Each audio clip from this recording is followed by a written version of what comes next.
What up? Welcome back to No Paperwork Podcast. It's your boy N-Sane. We got BFD in the building, drinking on something.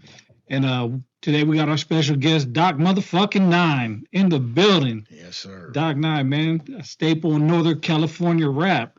How you doing, brother? I'm doing good, brother. Appreciate it. Hell yeah, man. Chilling, Welcome to the podcast. Welcome to No Paperwork, man. I've been waiting. Yeah. Well, it's well deserved, man. You've been in this game for a while now. Correct me if I'm wrong. Were you part of East Coco? No, I wasn't part of it, but I had when they didn't fall off, but they stopped doing rap when Woodie died. I went and found all of them and put them together. Oh, okay. So I put them all together and started off with B-Dawg, snatched them up, took them to Utah, and then from there we got Louis Lou and then fucking who was it? Louis Lou, Young AZ, the black dude, what's his name? XO Creep, and I kind of got them all together, and we started doing little tours. So in Colorado, Idaho, Utah, out here in Cali, and doing little shows, trying to bring the East Coco vibe back in and shit. Right. So it was supposed to be like an East Coco thing again, but Woodie's mom started fucking tripping on me, bro. Yeah, so she started with the lawsuits and all kinds of shit. So we kind of stopped a little bit, and then just started to it. Kind of would start going somewhere else. So I still stayed in contact with Lou and B-Dawg. I'm still in contact with B-Dawg as of now. We have some projects still we're working on, but that's how it was supposed to be, a continuance of East Coco, but Woody's mom just came in and was like, Oh, you should put a stop to it. Yeah. And I could have kept running with the ball because you can assume me for what? None's under my name anyways, right. But it was more of a respecting towards Wood. If somebody would have did something like that to me, I was doing it out of more of I just grew up on that shit. I mean, so right. It was for respect to keep it going with the original members, but it just was like, you know what, that's his mom, and if anybody else would have asked, I would have told him to fuck off, but it was his mom. You know? So I was like, you know what, I'm gonna respectfully. I won't use that. I won't use his face no more. I won't use the East Coco, but that. They were on some other shit. They were like, we're gonna still rep it. It's East Coco. Like, we're the members. So I was like, right. Well, it's beyond your pay grade. Yeah. I'm not trying to have anybody. What if I do come up one day and I do have something going, or we do make a hit or something? I mean, and she comes and takes it all. I mean, I wasn't even trying to do that. Let me ask you this then, because you have, in order for you to be able to consolidate all the dudes that had been on East Coco County, you had to be pretty much established, or somebody would have had to be like, okay, well, this is fucking Doc 9 asking us. Yeah. So prior to that, like, what were you doing that would make these dudes who were so about, I can't even say how long ago it was, but it's been some years. When I first started doing the music shit, I came out here and I started fucking with Lil Connor, Tito V, Big Tone. So once I got in the door with them, they seemed to have money, you know what I mean? So I had money. I was buying verses. I don't want free shit from no homies. If you shoot me a free verse and you're worth something, I'm gonna shoot you $150, $200, or whatever it's worth. I'm gonna cash out. Yeah, you just shoot it to me for free. I'm still gonna shoot you a little bit of bread so you can go buy some blunts, some studio time, a beer, whatever the fuck. You know what I mean? Because I feel likewise. You know what I mean on it. So. When I was doing music at first, when I came out, we're from the Valley, so there was nothing established like that. Everybody up north is the ones doing it. So my older brother, Calm Knowledge, he was like, hey, I see a future in this for you, so let me put some money into it. So we started putting hella bread into it, bro. And back then we were fucking paying a good amount of money for verses, you know what I mean? And then once I made a connection with them, with the certain individuals that were rapping, we knew each other's boys from the pen, and you know what I mean. So it created a connection where then it was like all love. They weren't charging me nothing. I mean, jump on this, respect. Jump on this or jump on that. We'll get on this. And when I was dealing with Big Tone, it was before he was with Davina. So I got the first song, Davina, Big Tone, and was it B-Dawg? I think it was Louis Lou. we did a try song together with Davina, and that's where Big Tone met Davina. Hold on, you did a try song. Yeah. I never heard it be called a. Well, a try song is Yeah. because nowadays, because I get it. I just never heard it. the listening expansion of these days is fucking 2 verses, bro. It's a fucking 2-minute song and it's done. You know what I mean, and back then it was 3. You said it tries. You know what I mean? So it's a trifecta shit. You know? It is a trifecta. Yeah. A 3. So what was the name of that shit? Fuck, I don't remember, bro. It was fucking years ago. So trip out on this song. So we did that song. I go back to Utah. I hit up Big Tone. I was like, "Hey, shoot it to Woodie for the Northern Exposure, the last one he did." Oh, well, Woodie heard it and was like, "I'll fuck with you. I'm gonna put it on the album." Dope. But send it back to Doc and tell Doc to to master it, because we sent him just raw shit, right? So he sent it back. I took fucking like 3 months, bro, to send it back. I slacked, bro. I was selling timeshare, bro, and I was making hella money. I was making fucking thousands of fucking dollars every weekend, 5, 6. Yeah, bro. I was fucking young, bro. I was making $150,000, $200,000 a year straight commission, bro. Yeah. So I had all this money, and it was late 90s, right? It was actually in the 2000s, around 2004, 2000. Oh yeah, around 2004. But I would go do these timeshare tours, and fuck, bro, I was the baddest motherfucker, bro. And they call us the Mexican Mafia because we're all Mexicans with tattoos from Poros. Yeah. So they'd be like, "Oh, these are the Mexican Mafia. They're taking over." But we were just hungry, young, motherfuckers from the hood that were poor. You know what I mean? So when we're put in a situation to hustle, to me they'll say, "Hey, you want $15 an hour?" And back then that was great. It was $7 an hour. You know what I mean? $15 an hour, I'm like, hell yeah, but it was either if I work $15 an hour, right, and I can get commission, I can make $1,000 commission. Fuck the 15, because on the $15 an hour, if I work 10 hours, that's $150. I work 10 hours with no money in my pocket. I got to make a deposit to eat lunch. I'm hungry. I mean, I got to book a tour in order to eat. So I'm just snatching people left and right, and I'm making $1,000 a day. You know what I'm saying? Yeah. Yeah, so at the time, so then I can't send this song out because I'm working. I'm traveling to Idaho and Colorado and Vegas and Florida and all these places selling timeshare, and it's like I just put on the back burner type shit. I regret it. I mean, the money wasn't worth it. Now where I'm at, I'm like, damn, I wish I would have been on that Northern Exposure. And I threw it away, bro. You know what I mean? But that's crazy. But from there, though, I built a bond, and I'm close to Tone. I mean, you have relationships with certain individuals that you see somebody, and it's like, okay, this individual carries himself like this, but in the back, we cap, we laugh, we have fun, joke on each other.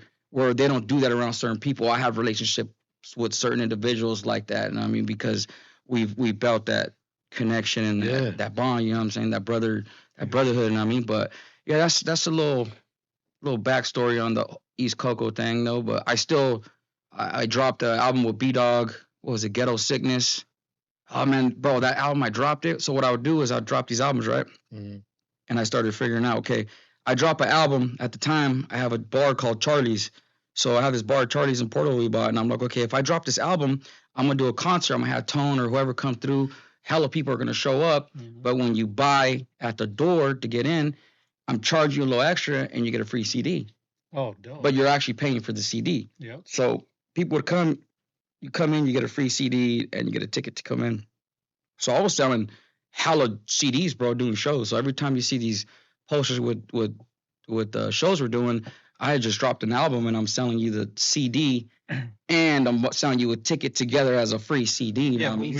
So, bro. And off the Ghetto Sickness, I think the first like couple months, I made like 30 bands. Holy shit. Yeah, I made hella money off it, bro. And I pressed it 3 times, and it was good, bro. And I was like, oh, there's a little, I can do this every time I do something, throw it in as a free. Because when people see free, bro, they jump on, hey, it's $25 at the door, but you get a free CD. It's a $15 CD, you know what I mean? So at the end of the day, they're getting a free CD, but it's not. I'm getting $7-8 off it. Right. Plus they're buying the alcohol and whatever, and I'm making the profits at the bar. You know what I mean? No, for real. That's dope. I didn't even know you owned that bar. Yeah, so I had that for a while with the homie. Shows back in the day. Yeah, so you did shows over there? I didn't do shows over there, but I know like Osolog did shows over there. I think Connor. I'd always take Connor. I took Connor and them. That little fucker made hella money off me. I fuck with that dude. That's the homie. I'm 40, bro. Hey, you I know I look look at 25, man. It's 25. it's So the you 8 ain't and been- you ain't 10. been- Nah. All right. No. So can I just tell you about Porterville and the Pen? Yeah. So Porterville is like, we got a couple homies from Bakersfield, right? Yeah, occasionally you run into some homies from Bakersfield, right? But Boros had this reputation in the pen. I don't like to talk about prison stuff too much on here, right? But I'm gonna tell you Porterville, and the reason I fuck with Boros so much is because Porterville had a reputation in prison. You know what I'm saying? That's right. A homie from Porterville. You knew he was not super high powered, but he's going down you. You know what I'm saying? They vicious because they right there. You know what I'm saying? They right on right on the borderline. right Yeah, on the bro. borderline. So it's funk season constantly. You know what I'm saying? Yeah. So like you knew if he was from Porterville, he probably not gonna roll it up. He probably gonna he probably gonna thug it out with you. You gonna be on lockdown for 3 months, and when they crack the doors, they gonna Do it again. yeah, the homie for real from Porterville That's gonna right. rock with you. So we always there's like if you're not from Porterville, you knew the homie from Porterville was with the bullshit. You That's know what right. I'm saying? Right. Yeah. Yeah, that's dope, man. So, how long you been in the music game? Fuck, bro. I've been rapping since I was like 15, but seriously, probably when I moved out to before I moved out to Utah, I was hustling, making good money and shit out in the streets, and I would invest a lot of money into recording, but I was dumb, bro. I was young, making good money. I was spending money on stupid shit, bro. Like the stupid recording shit, though. You know what I mean? And I was just throwing it away and freestyling. I didn't know how to rap for shit. So if you listen to my shit from the beginning to now, it's day and night. You know what I mean? But I was just it was Was it more of a hobby? yeah, it was kind of a hobby, you know what I mean? But when I got to Utah, I met this white boy, JD, and he's part of my Hillside label. And that motherfucker, am I cool to cuss? Yeah. Yeah, this fucking dude was like, this dude's smart, bro. Like he's a solid ass white boy. He's with the shit. And I call him my Woody. That's my Woody. So if you ever hear me talk about JD, But he's not that's a homie my though. Woody. No, he's a homie. Oh, okay. Yeah, he's a homie. Okay, yeah. Yeah, so he's a homeboy, and we embraced him, and we put him through the test and ran him through the mud. And that dude, he's solid, bro. And Nice. and that dude right there, bro, he's never been to school, bro, for computer shit. But this dude, bro, you give him a computer, and he's just one of those people that he just knows how to just do some shit on that computer. You know what I mean? So he would record us, bro, and then he would be the one that I first ran into that would actually judge my rap and be like, hey, bro, that shit sucks. Know what I mean? And I respect him for that because he wasn't a yes man. yeah. You usually get someone to record and everybody's like, oh yeah, that's dope, bro, that's dope. And really it's not dope. Right. You know what I mean? And that's what I used to be around. And he was the one that was like, nah, run that shit again and do it again. Do this, do it this way. And then it was more like, hey, look, we listen to this kind of music. These are life stories. Throw some of that into it, but where we're not getting ourselves caught up. You know what I mean? Right. And then that's when I started writing a little bit. And then for a few years I wrote, and then I just stopped writing. And I was like, oh, I'm cool. I have a certain technique I use when I rap, and I'm more comfortable at home rapping, recording my own shit, and then send it out to get mastered. But solid, I've been rapping like real solid, seriously about it for like 20 years at least, a good 20 years. Damn. Yeah, good 20 years. But I kind of play with it though. I'm not like dropping shit because you drop shit, I'm gonna get sick of your shit. Right. You know what I mean? Eventually it's the same shit, the same bullshit. So I play with it, bro. I come fuck it up a little bit and then let people do their thing, and then I'll pop in with some dope shit again and let people do their shit and drop album with so-and-so and just keep playing. You know what I mean? So it's longevity for me. I come and go. You know what I mean? Yeah, I first heard of you when you dropped that album with B-Dawg. That's why I thought like, you know, I automatically associated you with East Coco. Okay, you know what I mean? Because of that B-Dawg album, which that shit was dope. I had that. Yeah, that was a good album. That was a good album. Yeah. The part 2, I've been holding on to part 2, bro, for what, like 8 years maybe. Why? Why are you holding on to it? Bro, that part 2, bro. If I drop part 2 tomorrow, I swear to God, it's like we recorded it last week. Just drop it. No, why don't you drop it? I'm just holding it. What are you holding on for? Because I'm the type that I have so much albums. I got so much shit, bro. Wow. That it's like now I'm on it. I'm gonna start this year. I'm gonna drop. I got an album with Lazy Boy that's coming out. I got an album with AWAX and Big Tone. I got an AWAX album that I just cashed him out on that I'm doing just me and him. I got the B-Dawg one. I have another one with B-Dawg called Silver and Lead, the Ghetto Sickness 2. I got all kinds of shit, you bro. You got an album with who you cash out on? Who you just say? So Lazy Boy, And then A-Wax, Big Tone. That's me, him, all three of us on the album. That one cost me, but You talking about singles or album? No, album. Damn. So, yeah. This motherfucker. Your catalog about to be All right, hidden. yeah. So we gonna get into it. All right. So Lazy Luck's the homie. Yeah. That's my boy. Right. We're not doing that, right? Okay. No, I got Okay. salute to dude, man. Right. But so me and him did an album where we re-put out this stuff from GT Digital. Okay, yeah, the one he was The talking I-80 about. Yeah, yeah. issues. The I-80. Right. So that was a legit thing, right? That now we're actually getting money off it, Okay. right? So whereas before we weren't getting, and that might have been my lack of popularity at the time, right? So there's a legit thing that, right? So we'll just chalk it up to that. There's a logic to it. Right. Because There's a logic to why when it first came out to now. right. Yeah. But Lazy Luck's had a legit thing, right? He is dope, and he has a lot of dope shit. Right. And he's not just dope with bars, but he's dope production wise. I've told that guy, I gave him his flowers. Right. He's dope on beats, graphics, rapping, singing, fucking everything, bro. Right. And so we're not gonna talk about none of the drama. Yeah, yeah. But there's a legit thing where Gold Toes always paid you. Yeah. Right. I've always got to check with that dude. So people think I hate Gold Toes. Yeah. Right. They online they always say I pit myself against Gold Toes. Right. And I don't. Right. I don't care. Right. What I do care about is homies. Right. And so like if homies ain't getting what they got coming, you know what I'm saying? We give them the platform to address it once they've addressed it personally. Yeah.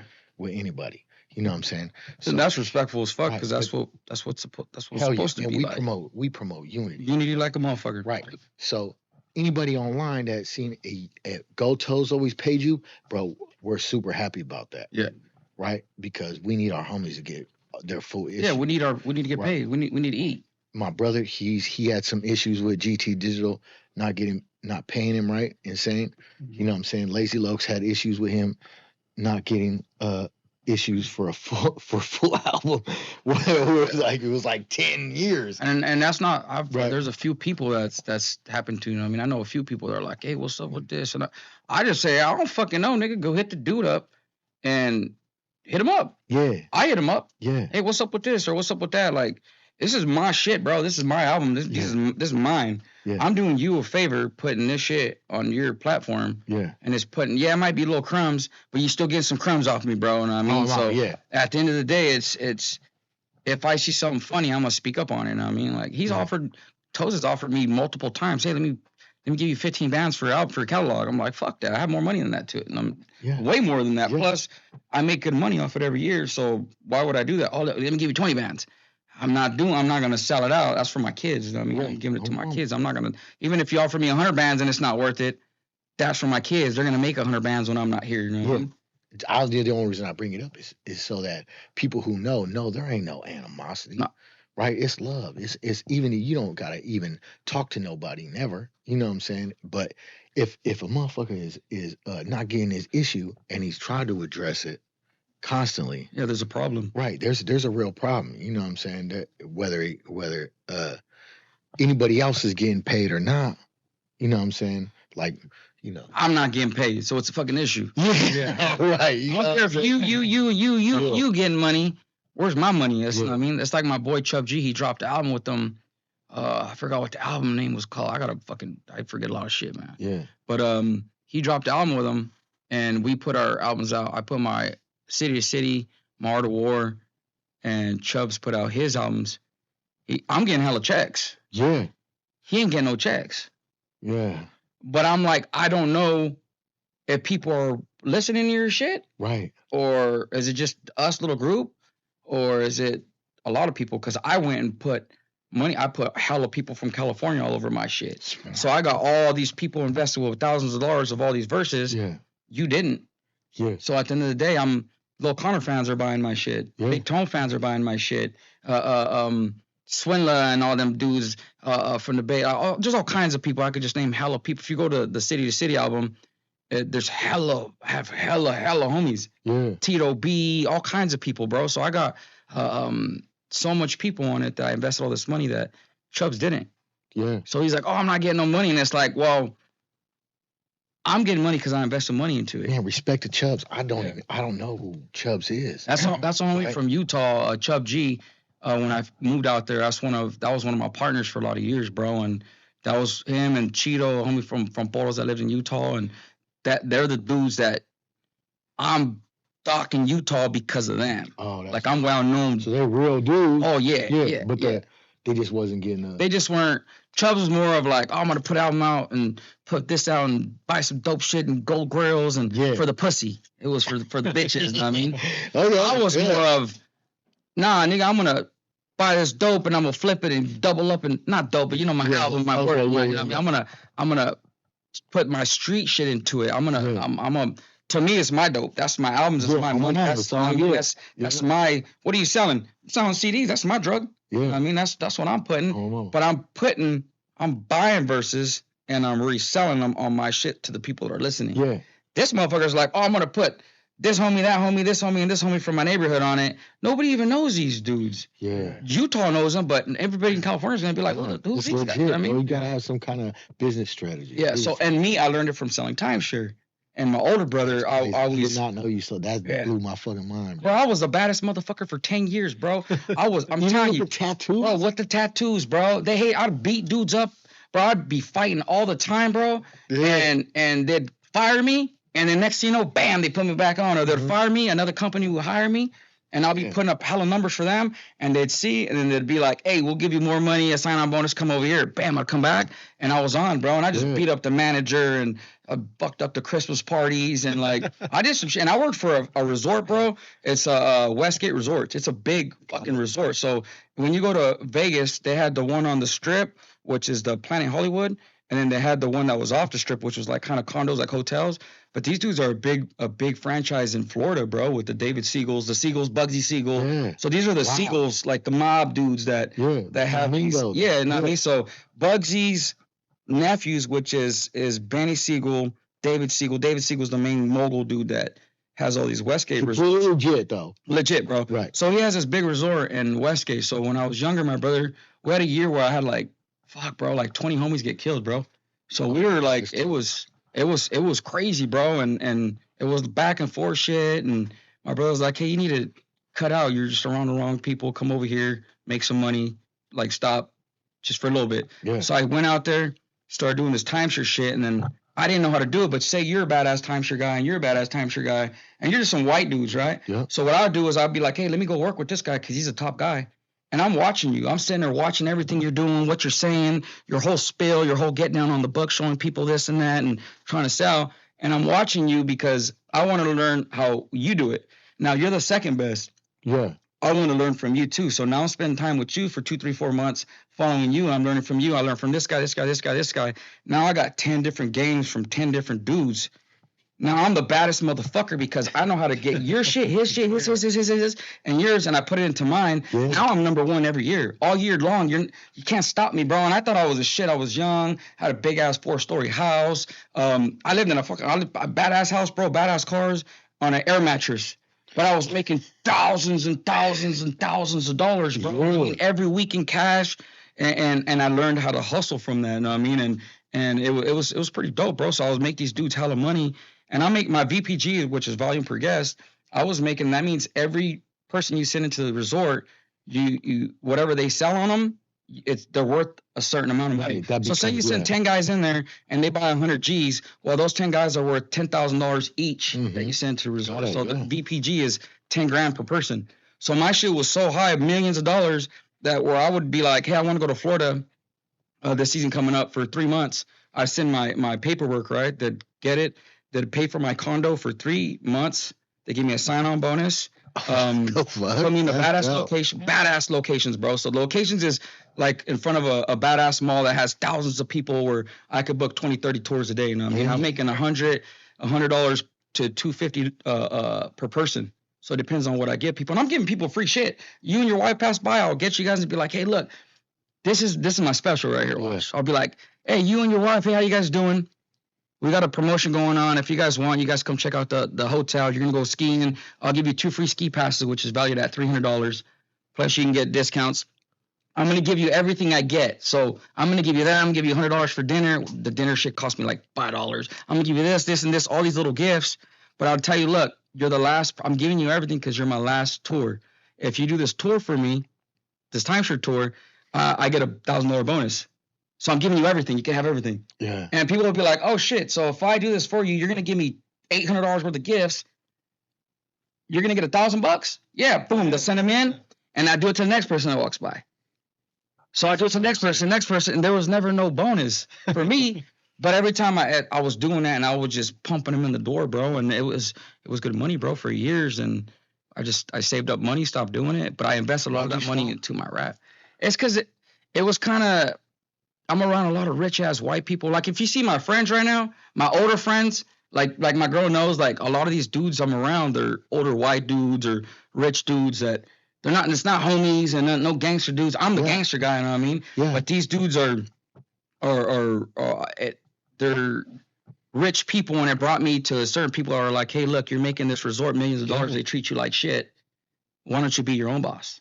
Mm-hmm. Start your own shit. You get your own money, make your own money. If you put your hustle into your own business, you could fucking create something huge. You know what I mean? So that's when I started running with it. Fuck making David Siegel millions of dollars when this dude treats me like shit, calls me the Mexican mafia because I got tattoos on my face, but I'm putting millions and millions of fucking dollars in this guy's pocket. Not just me, but my brother, 10 of the homeboys that were working there, you know what I'm saying? And we're pumping all this money into these dudes' pockets, and we're just Mexican mafia guys, you know what I mean? Like, and which is bullshit. You better stop saying that. Yeah, no, but that's what they call us in Utah. They're white. No, I'm doing it. Yeah, we're I'm Mexican. I understand what you're saying. And they're like, "Oh, you guys are this," and it's like we didn't like that because we're not. That's not what we are. You know? We're just some fucking Hispanic homeboys, bro, just from the hood and working in a white town in Park City, Utah, where it's nothing but okay. California has Hollywood, right? Well, Utah has Park City. That's where they have all the film festivals. So Sundance Film Festivals and all that stuff. But we met so many dope ass people and movie actors and all kinds of shit being out there. You know what I mean? So it was. So how long overall did you do it? For the timeshare, like 15 years. 15 years. Oh wow. Yeah. Starting at what age? I started like at 20. It's like 20 years old, maybe. Okay, got it. Yeah, that's crazy. So I was doing that for a minute. You around all these white people and shit, dude. So what they think about when you went to L.A. to protest for the Mexicans? Oh yeah, I mean, by that time, that was kind of out, right? Yeah, I've been out of the timeshare for years, but so before we get to that, so you mess with East Coco County, you got Hillside Records, you was on GT. How'd you link with Pyrex? I got in contact with Wax because we were gonna do some clothing shit, and that's when I had my clothing store going, and then that's when. Clothing store too? Yeah.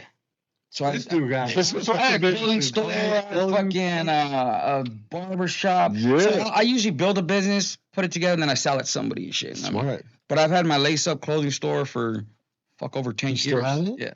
Nice. It's called Deep East now, but I still have it. I've had it for over 10 years. Yeah.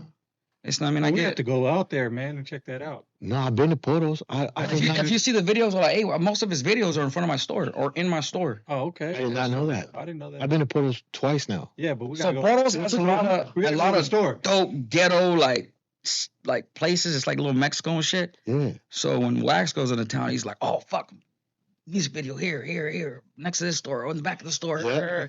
And all this shit comes out dope, you know what I mean? But I've had it for 10 years, bro, and it's cool. I get some support from the homies, not too many. Just I got a lot of motherfuckers envy a successful homeboy for some reason. And well, yeah, I do too. I do too, right?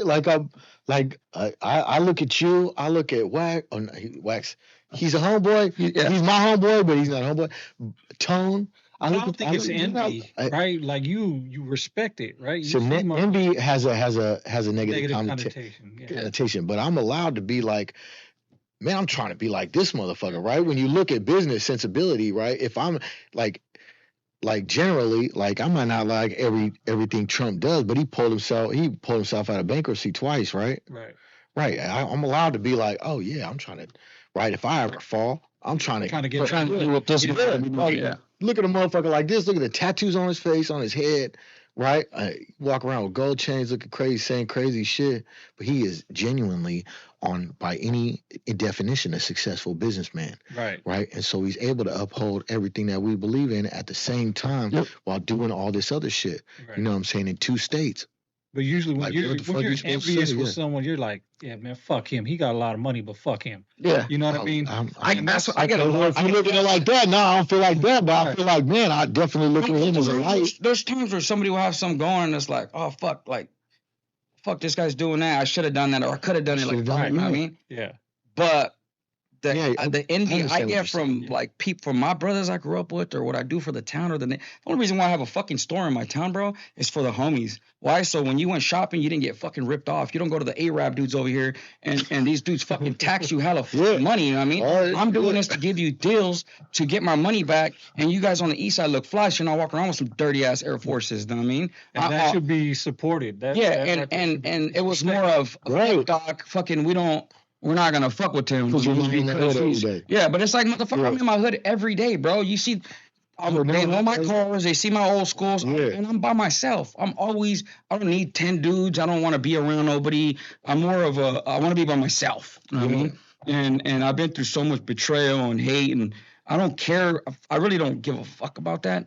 I mean, I'm a homie, and at the end of the day, me being a righteous homie is gonna get me places, and I'm not scared to go places because my righteousness overstands all the hate and all the bullshit, you know what I'm saying? Yeah, hell yeah. And motherfuckers know that they can't cross a certain line with me. So at the end of the day, though, they're just kind of like, fuck, dude, I can't go open a restaurant on the east side. Why? Because it could be a chick fucking filet, you know what I mean? And it's an hour away. They're not gonna go eat there because it's mine. Well, because that's the type of shit. You came from the same spot, and they see you doing what they can't, what they're not willing to do. They didn't do. They think that it was handed to me. It's like, dude, they know. Bro, I lived in a fucking trailer fucking house, bro, across the street. If you listen to my fucking music, there's my stories, you know what I mean? I lived across from fucking Bob's. I used to have I used to go to fucking high school, bro. What's Bob's? It's a little market and shit. Oh, okay, got it. Right. So I used to go to school, bro, with shoes from last year with holes in them. I remember calling my brother and be like, hey, bro, will you please let me borrow $60 so I could buy some fucking Reeboks because mine's have a hole in them. I'm embarrassed. I don't even want to go to school. I've been missing this much school. Yeah. When I turn 18, I have a $10,000 check from when I had some accident. Like, I'll cash you out double. And my brother would buy me the shoes, but it was embarrassing. I didn't have nice clothes. I didn't like going to school. I'd go start fights or get kicked out because I go to school, everybody has all dope ass shit, but I didn't. So I learned from that. I didn't want to live that. I didn't want that. So I always tried to hustle. And since a kid, I would always hustle. I'd go pick fruits and shit and sell lemon bags and fucking oranges and go pick up cans and sell. I mean, I always try to hustle to buy little things that I didn't have. You know what I mean? And that's what created to what I am now. But it's kind of fucked up because I get more love in other places that I'm not from, like super love. And I lived out there for this long, and people, they love and support me. But I wish I had that back home. And I'm gonna say this though. I'm gonna say that. That's everybody, right? Yeah. Yeah. You always get more love. Yeah, and that's what we're looking at segment, ain't we? You came from that, and they had more than you at the time, but then now you surpassed them, and they're still in the same shit. Asking for fucking pitch-ins for a 30-pack, like. And you make it look easy, right? Yeah. Like you just said, man, you were out there making $100,000-$200,000, you know what I'm saying? Timeshares. But you make it look easy, and they're like, why the fuck can't I do that? Why? But they want to still stay in the same spot, smoking the same weed, doing the same shit, living at mom's house, the same house. Yeah, they don't want to put in the work. You put in the work. And that's where that envy comes in. That's where that jealousy comes in. It's because they're not willing to do or make the sacrifices that you made. Yeah. Because everything you did, it was a sacrifice. You sacrificed kicking it with the homies. You sacrificed, fucking bad bitches, or you sacrificed, spending money on what you want until you got to what you got. Now you got now you do it all. Now you have, chains, you have the cars, you know what I mean? Like now you have it, and it's like, motherfuckers look at you like, why the fuck I ain't got that? Yep. Fuck him. Right. Yeah, it's true. That's everybody. I wouldn't take that personal, Doug. Right. That's everybody. No, at the end of the day, though, it makes me it built me to be a whole nother person and a whole nother character. I'm a cool ass dude, bro. I like to joke. I'm a clown. I like the bullshit. Some people will see it. But at the end of the day, bro, fuck all the bullshit aside, bro. I'm a gangster. I'm a homie. Yeah. I'm a man. I'm a fucking, nobody's going to take it from me. I'm not a punk. You're not going to punk me. You're not going to take it from me. It's not going to happen. You know what I mean? Like, I got a lot of pride. Pride's the deadliest fucking sin there is. But I got a lot of pride in what I was to what I am now and where I came from to where I am now. You know what I mean? And at first I used to care about like, oh, fuck, I want the homies to love me. I want the homies to, because that's what I grew up off that homeboy love. That's why I'm a homeboy. Yeah, I feel like you know what I mean? Too, yeah. And now I'm like, fuck, I don't get invited to birthday parties, weddings, to this, to that, to this. The other homies are all bumming it with each other. And it's like, cool, whatever. At the end of the day, though, I don't want to be around you motherfuckers if you're not trying to elevate yourself. It took me to leave my town. Yeah, I left.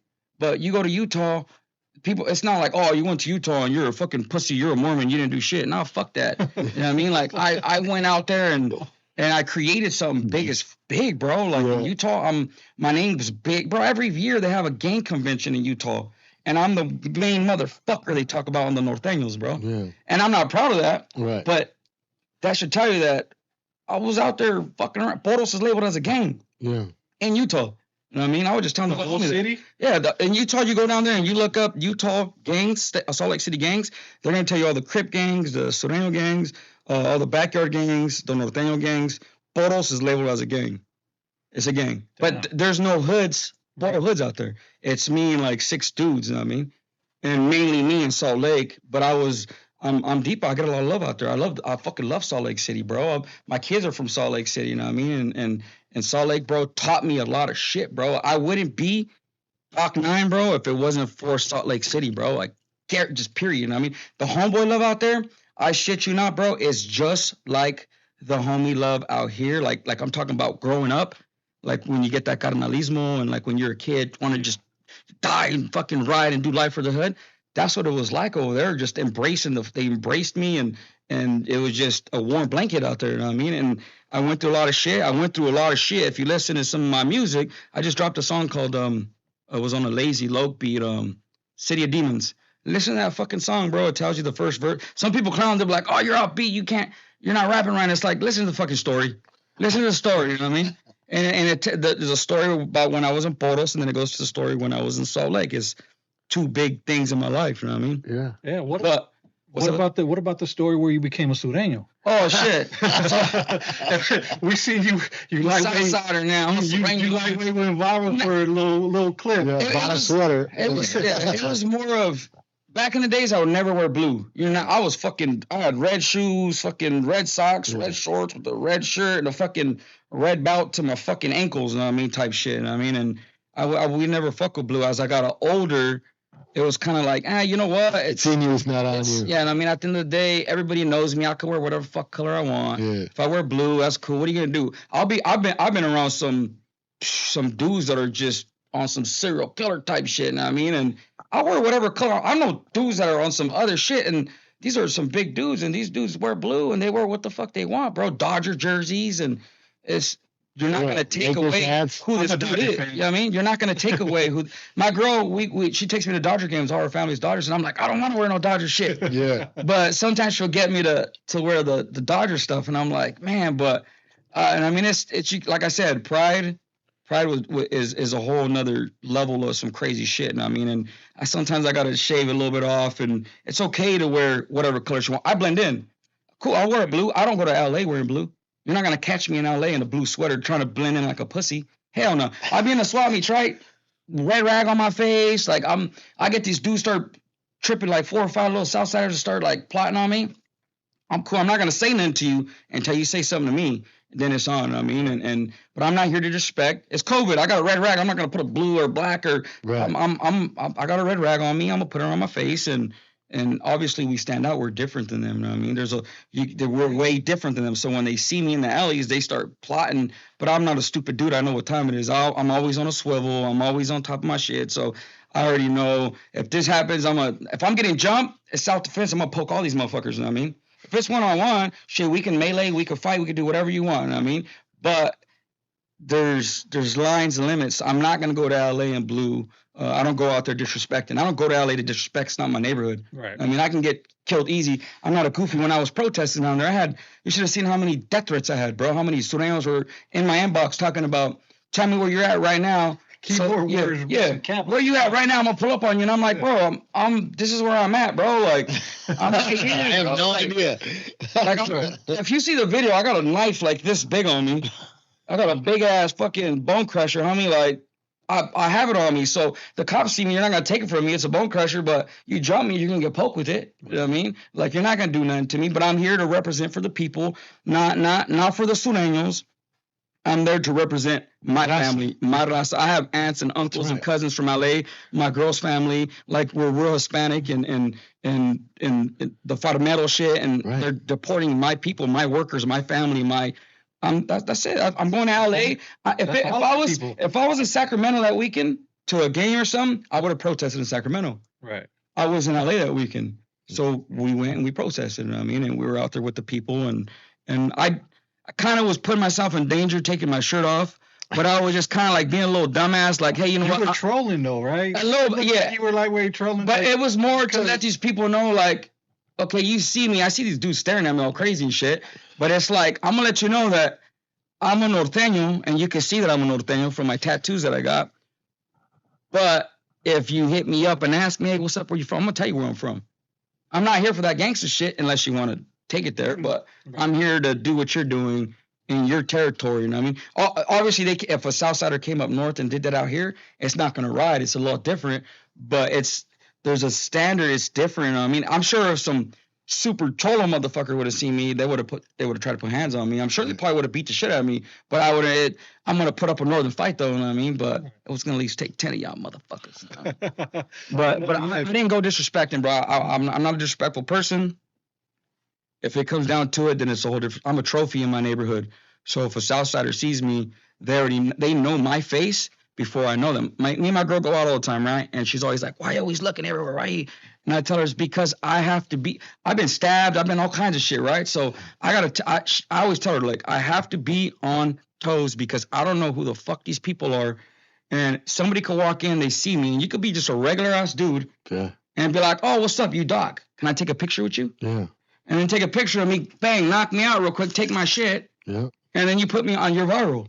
You know what I mean? I'm not gonna fuck that, bro. Get the fuck away from me, bro. Like, I don't do pictures. We're not doing that. Unless you're a little youngster or something, it's cool. I'll take a picture with you, but I already know what to be cautious for because you know me before I know you. I don't know if you're a dropout. I don't know what you are. I don't know if you're an enemy. I don't know if you're a fan. I don't know, you know what I mean? So I gotta be on toes at all points. So whether I'm in LA, the Bay, anywhere, I have to be on point because at any minute the internet's a fucking disgusting piece of shit, bro, and people will do anything to get that little clout. 100%. You know what I mean?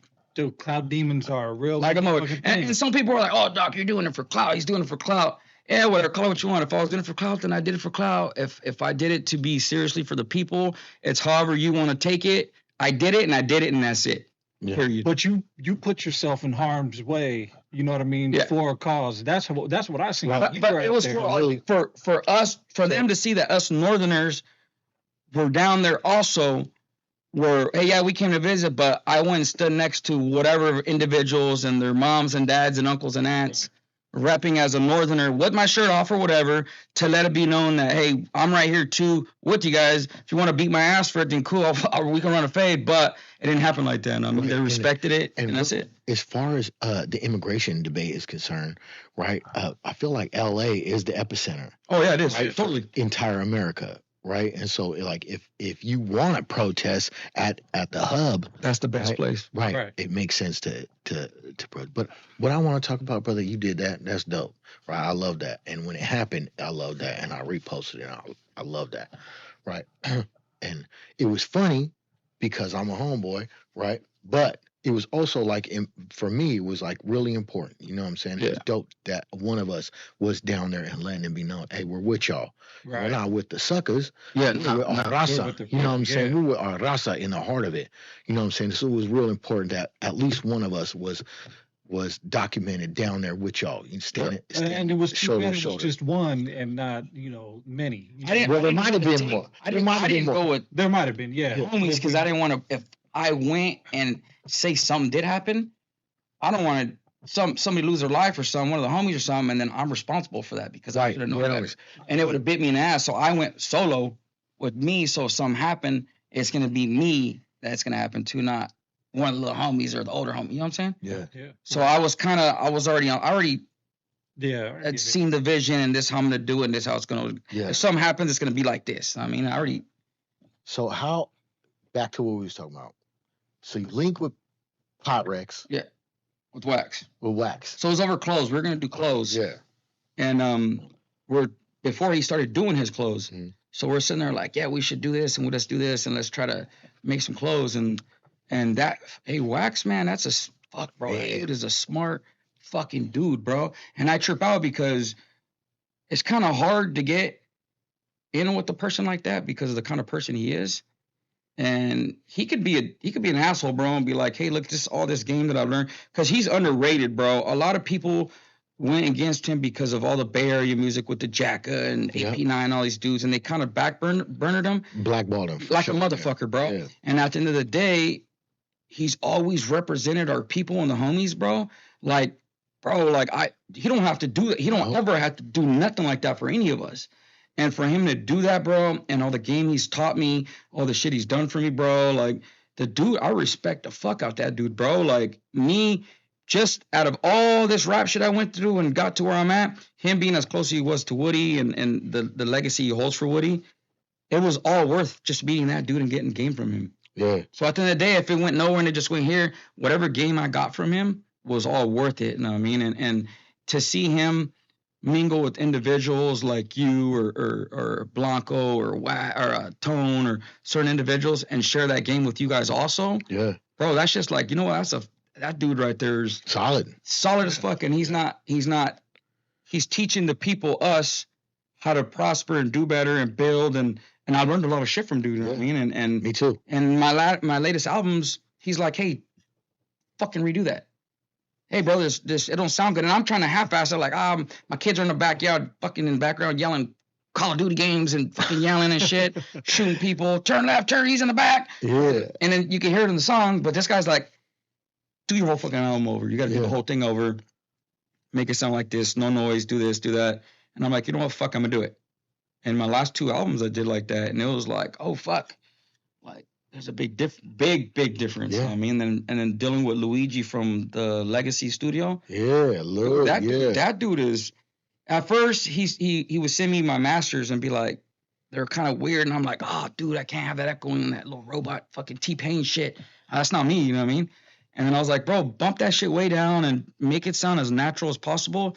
And he hit it, bro, where I don't want nobody to master my shit but him. Yeah. Because he made my shit sound so good, bro, that I'm like, damn, I don't really listen to some of the music. You don't record it? No, because I live so far away. Yeah. So I'll hit him up, though, and be like, hey, I just sent you 8 songs. What's your Cash App? And he's like, I don't trip. And I'll be like, give me the fucking Cash App. I'm sending you some money anyways, you know what I mean? Because that dude, bro, he makes my music sound really good, bro. It's like a girl. He puts the makeup all up on it with the lashes and the lips. and I mean, he makes it pretty, bro. Like, it comes out beautiful, bro. And to me, it's like, I want to do all my work with him. I'm doing this Lazy Boy album, but that I'm going to do with the dude Vidal, or is it Vidal? Vidal Garcia. Yeah, so Wax is like, hey, look, you should do this with this guy, and you need to do it now because right now it's when it's popping with your people. Yeah. I'm like, you know what? You're right. I got to get on that. I mean, like, I tend to sleep on shit, and I think tomorrow's promising. It's not. I mean, and that's my fucking problem. Yeah. And when I'm not here no more, my computer has thousands of songs. I got so many verses that it's a gold mine. I mean, right now it's not a gold mine, but it takes, sad to say, but it takes for us to die, bro, for your music to be a legend. You know what I mean? And it's kind of fucked up, but I am gonna get that album. So Lazy Boy, before he was popping, I met him to my homeboy E Sippers and I think it was in Visalia at a little backyard weed sesh, and he paid old dude to come for his birthday and do a show. Yeah. And I just chopped it up with him. I said, hey, bro, I like the In My Hood song. And I was like, what's up with the album? And he's like, shit, do it for 5 bands. I said, look, I'm going to give you your 5 bands right now. And I'm going to hit you back later when I Yeah. You know what I mean? So he was like, run it. So I gave him the 5 bands, and then he blows up, and he's blowing up, and he's on all this shit. And it's like, okay, now it's time to cash it in. It was my Bitcoin and shit. Man, it's my that's Bitcoin the Bitcoin right there. Oh my mama. So same thing with like with B-Dawg and B-Dawg. I got dope ass albums. Like the dude's getting older. The dude's a legend, bro. Like out of all them East Coco cats, bro, Lou's a good, solid homeboy. He's been locked up and everything. B-Dawg just got out the feds for some crazy shit, some guns or some shit they stole, or somebody. He got caught up in some bullshit and got caught with this gun case with a bunch of guns. Did some fed time, some shit. I don't know what the fuck. His name came out cleared, so I didn't want to drop nothing because of the bullshit. But he ended up fixing his shit. And that dude, bro, he's my homeboy. That's my brother, bro. I love that dude, bro. Like at first we had a little kind of bump heads, but when you're brothers, you tend to do that. You know what I mean? And if it's meant to be, if it's real kind of at least more in brotherhood and shit, we're brothers. Me and my brother used to fight every day, and the next day we loved each other. And if we just fought, and then we go to the store and you're getting jumped, we're gonna fuck someone up together. You know what I mean? Whether we just punch each other in the face or not. But that's what B-Dawg, that's the love I got for that dude. He calls me, he checks up on me. And that's the shit I respect. You know what I mean? It's like, fuck, I haven't talked to you in weeks, but you're calling me to see how I'm doing, how's my house, how's this, how's the kids. Like, not, hey, can I get some money? Hey, bro, could you do this for me? Nothing like that. It was always, I'm doing good, but how are you? How are the kids? And I created good friendships with these dudes. That's like the dudes with the like when he was in Utah, I'll vouch for that dude, bro. He wasn't called upon to do some shit, bro, and he raised his hand and that dude was. I mean, he was. Yeah. Those type of people are hard to come by, though. Yeah. You know what I mean? That's real motherfuckers right there. He sacrificed and he got in trouble, but fucking he sacrificed, and I give him his fucking love, bro. That dude. Some people look at him like, oh, shout out B-Dawg. Yeah, B-Dawg, man, that's like he says. I don't give a fuck what anybody says. East Coco's finest, bro. With his missing tooth and shit. That's my nigga though, man. I love that dude, bro, and that's a real one, bro.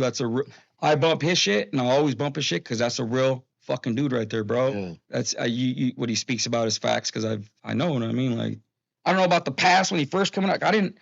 I grew up off the East Coco, the Northern Exposures. Yeah. You know what I mean? The late night smobbing. Yeah, and I see you have that Woodie piece, which is dope. Yeah, right here. Yeah, the East Coco. Yeah. So this right here, I got it from Wax. So Wax gave it to me as a gift. That's dope. Yeah, what the fuck? That's tight. When I hooked up with Pyrex, and they're like, you got to be Pyrex. I got this as a gift. This whole chain. So this chain was like the kind of chain that Woodie used to wear. So the same. It was the Woodie emblem with the same kind of Woodie chain that he'd had. I mean, and shout out to Wax for keeping Woodie's name alive. Oh yeah, man. Everywhere he goes, like we did an interview with him, and you know, that's all he wanted to talk about was Woodie and shit. Not cloud chasing or none of that, but just the respect he had for that dude was the respect and the love he had, and still has to this day. You know what I mean? And the love he has for Snoop, and you know, free Snoop. And you know, free the homie, man. Yeah, he just you know, he's a real genuine dude, and to you know, give someone their respect so long after they passed and still keep their name alive. And as much as money he just makes on his own shit, he don't have to. I think him putting us on kind of drags him down. We put a little weight on him because it like limits him to a certain amount of group of people, and him being with us Northerners, it kind of like holds him back. And to him, he don't give a fuck. He don't give a fuck. He don't care. He don't care. That's a real dude. Yeah, bro. He's still getting his money. He's still doing what he does. He's on tour right now in Salt Lake doing a show. I was supposed to be in Salt Lake. Yep. Yeah, I was supposed to be in Salt Lake. Check out the More Group Therapy Tour. Yeah, they're in Salt Lake City right now. Yeah, they're doing that show in Salt Lake. I'm low-key surprised I'm low-key surprised you ain't at that motherfucker right now. But I send my people over there, the homies that I got a lot of good brothers out there. Yeah. My nephew Soul and the homie Tibbet. And I just let them know, hey, go out there and make sure you're with the brothers and show them a good time. And make sure that nobody's disrespecting and just do it as you do to me. And they already know they fuck with Wax and Blanco and the homies that are out there. And, King ISO, shout out King ISO. So they're having a good time. My nephew called me earlier. He's like, oh, bro, shit, it shows cracking, bro. It's tight. It's dope. Right. Yeah. But yeah, I got this chain. He came to the house one day and he's like, I see it on him. I said, bro, so this right here, the little dude, right? Mm-hmm. So obviously Woodie's kind of like a little logo, but before Woodie, anybody use this as the RIP Woodie logo, the homeboy Brown from Utah made this. Oh, okay. So my homeboy Chubbs that I was telling you about, Chubb G, he had the homeboy Brown make this logo. He said, hey, I want it to make shirts. I want to make some shirts of Woody. Yeah. So they made this. So he made a little dude pouring out the 40 with the RIP Woody, East Coco. You know what I mean? Like, so he drew this. And then from there, it got into the East Coco people's hands. And so when Wax came, I was like, oh shit, bro, there's a story to this. I know the original, I know who made this. You know what I mean? Like, who made this character come to life. Obviously, they put it gold and made it come to life, but I know who made it and shit. And he was just like, bang, here you go. It's a gift. And I was like, it's like 15 bands and shit, man. Like, man, that just goes to A-Wax's character, man. Yeah. He's a real solid ass dude, That's man. hell tight. yes, and like this is my favorite one. I'm a P-boy, man. I'm a fucking, everywhere you see is me throwing up P's. And I mean, this is Pyrex penis. Yeah, this is the Pyrex penis. This is expensive as fuck, bro. It's like 40 or 50 bands or some shit on the fucking paperwork. But somebody fucked up on it, on the color, and he told the jeweler, like, hey, bro, like, don't sell it to nobody because someone's going to be like, oh, I took it from Wax type shit. I'm a P dude, the same P on my face for photos, you know what I mean? And he's like, the only person that can have that chain, if he wants it, is Doc. So he's like, if anybody wants it, it's a no. If Doc wants it, give it to Doc. But if not, melt it and do what the fuck ever. So I was like, shit, bro, I'm going to cash out on that bitch. You know what I mean? Oh. Yeah. Yeah, so. Fucking dope, too. His biggest P I seen. It's a fat boy P. And you got the Pyrex logo. And then this one, yeah, we got this one right here. That's after probably like a year already into it with Pyrex, and that's what I got for the 1 year. Yeah, that's tight. I got another one. I got the big Pyrex, the one the one I gave mine to, I traded it to Luigi because I was getting a bigger one made, a big ass, the written one, Pyrex one. Yeah. Yeah, so I'm getting that one, but it's that's when I met you. That's what you had on. Yeah, the little smaller one. That one was clean too, man. But he has one that's like 3 times bigger, like 4 times bigger, bro. And I was like, I want that. I want the big shit. And I don't want no low ass Pyrex, bro. I mean, but me, I mean, I'm Hillside Pyrex, but it's gonna be forever till I'm fucking in a casket, bro. I don't give a fuck if A-Wax kicks me out. Pyrex, you ain't kicking me out, nigga. You know what I mean, like, that's it. You know what I mean, it's done. I mean, it's like being a homeboy and shit. You know what I mean? So let me ask you some tattoo questions. Right. So you got 4s. Do you know what the angel numbers on your fucking face is? It's supposed to be like, it's my girl's fault. Okay, tell me. How'd you end up getting it? We just She wanted to do matching. Like, that's what I did. She wanted to do a matching, like. So she got the first 2? Yeah. So do you know what it is? Not really, bro. You just got it because it's 4, so it's red 4s. No, it wasn't. It was more for her. Oh, that's dope. Yeah. Do you know what it is?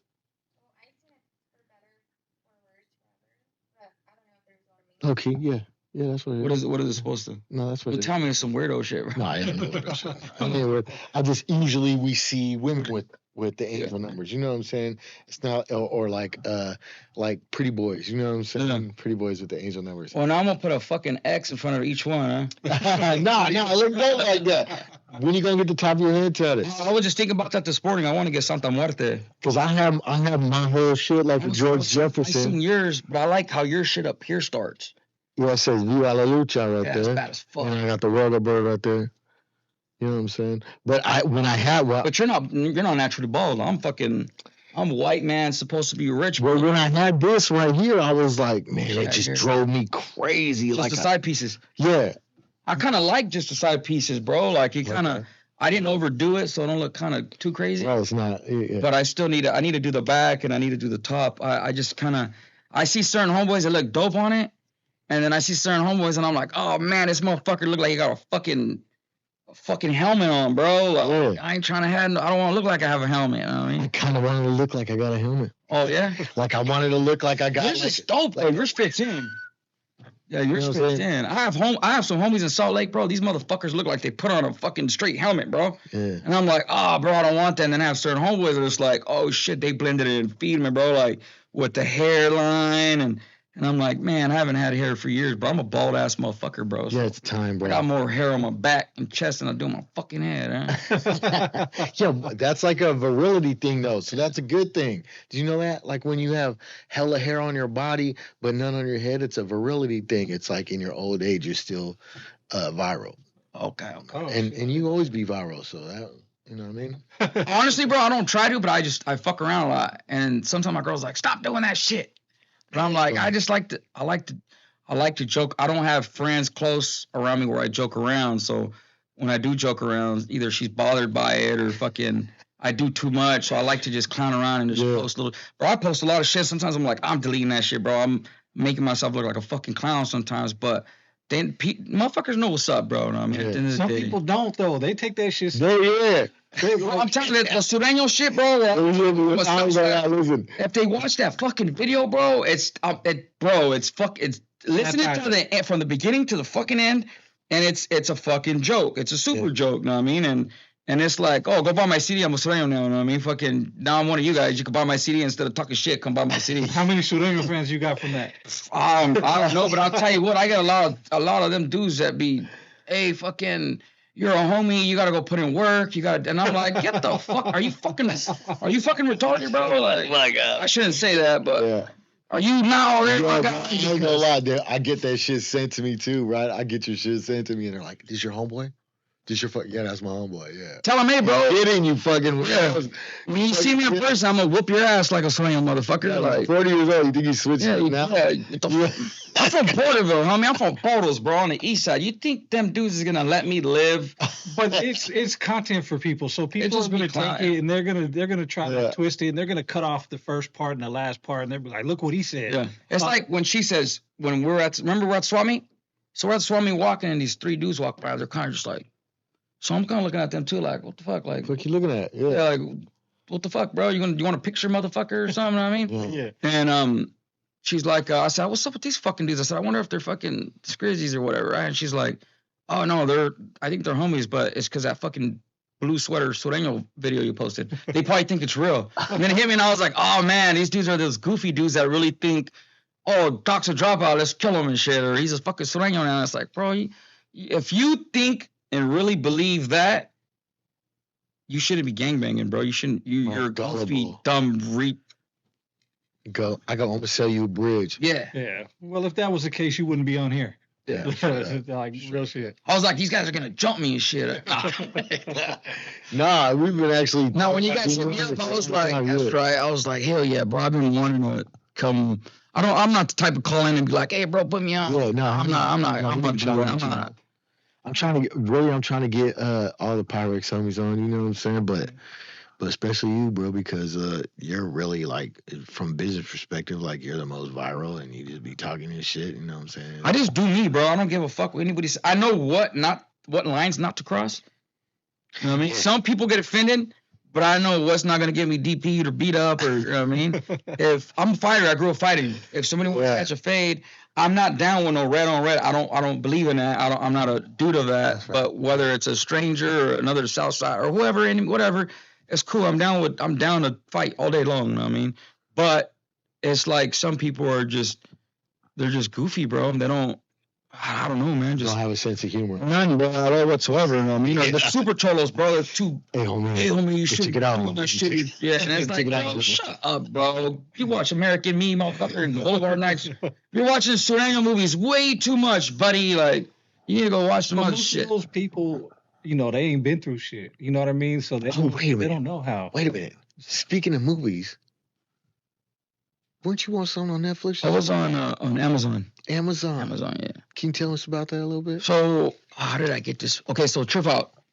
I had these 2 lowrider cars that I had just bought. Yeah. And I'm barely trying to get into this lowrider shit. My homeboy Trey, that's my free my brother Trey, man. Trey Day, from East Side of Audio. I mean, everybody knows that little motherfucker. But that's my brother right there. He sold me this badass car. It was a Cutlass, and then I had bought this purple.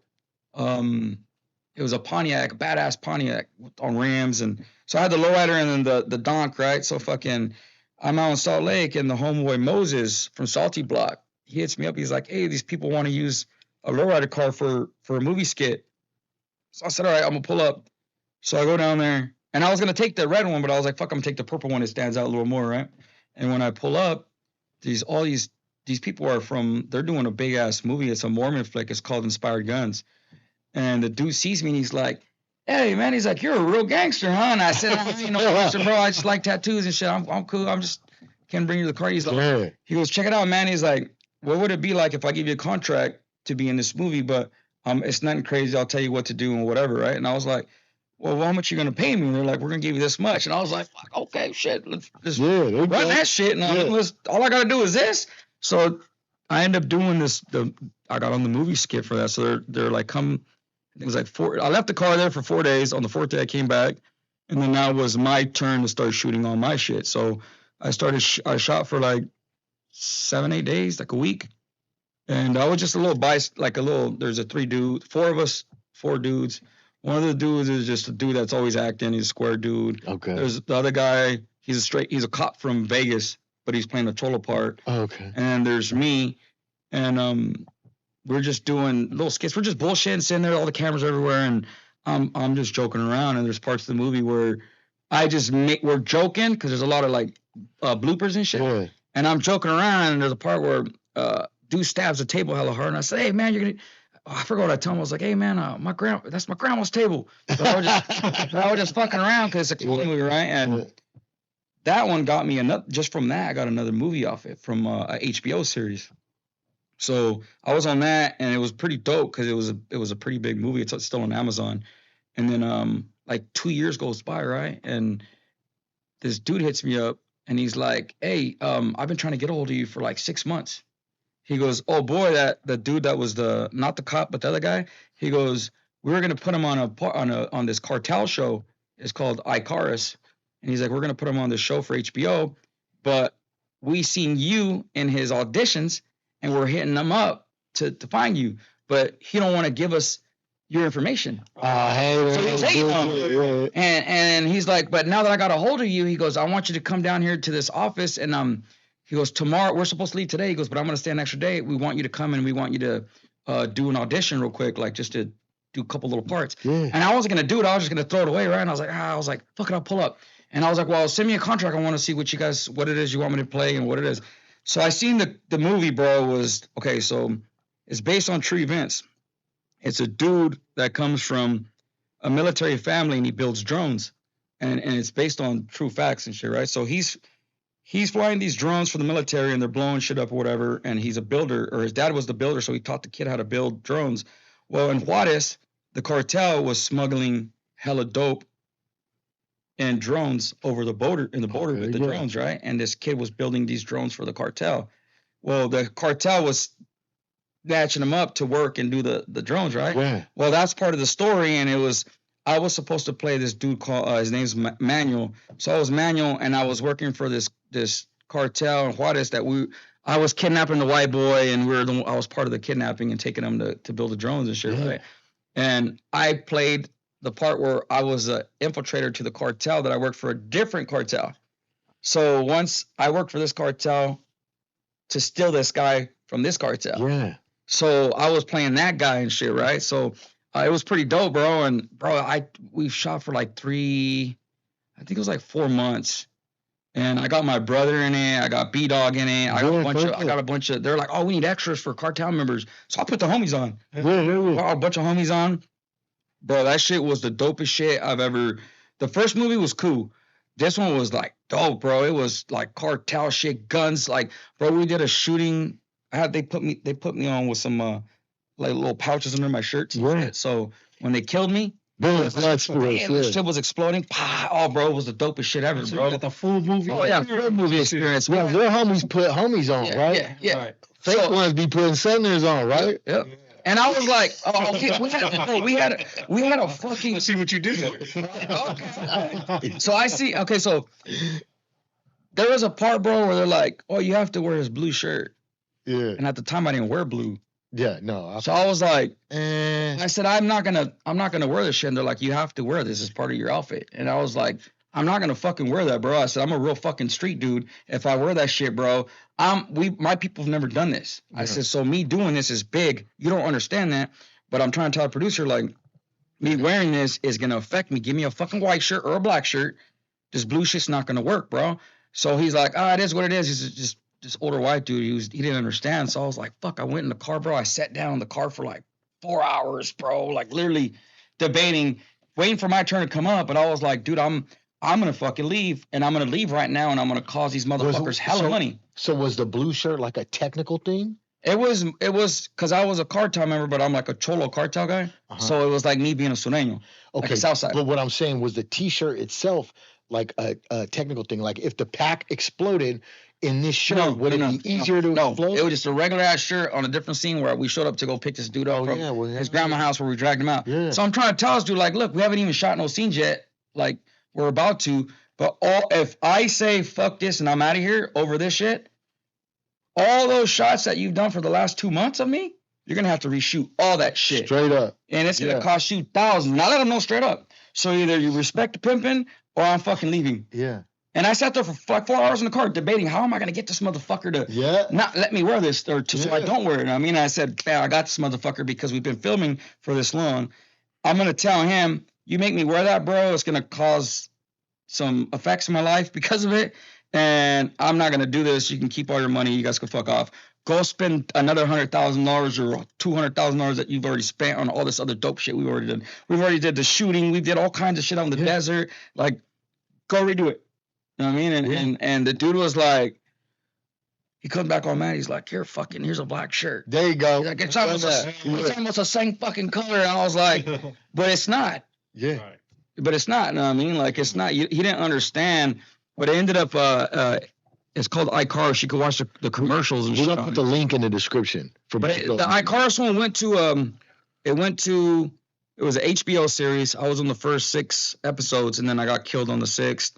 And then it went to, I got to watch it. It was dope as fuck, bro. It was on the thing called Black Pill, and they're like showing it off. Okay. And then I ended up, it went to like a Sundance Film Festival, but in Australia. Yeah. And then somebody bought it for hella money. Yeah. So somebody bought it off HBO for hella money. I don't know what they did with it, where it's at, when it's coming out or what.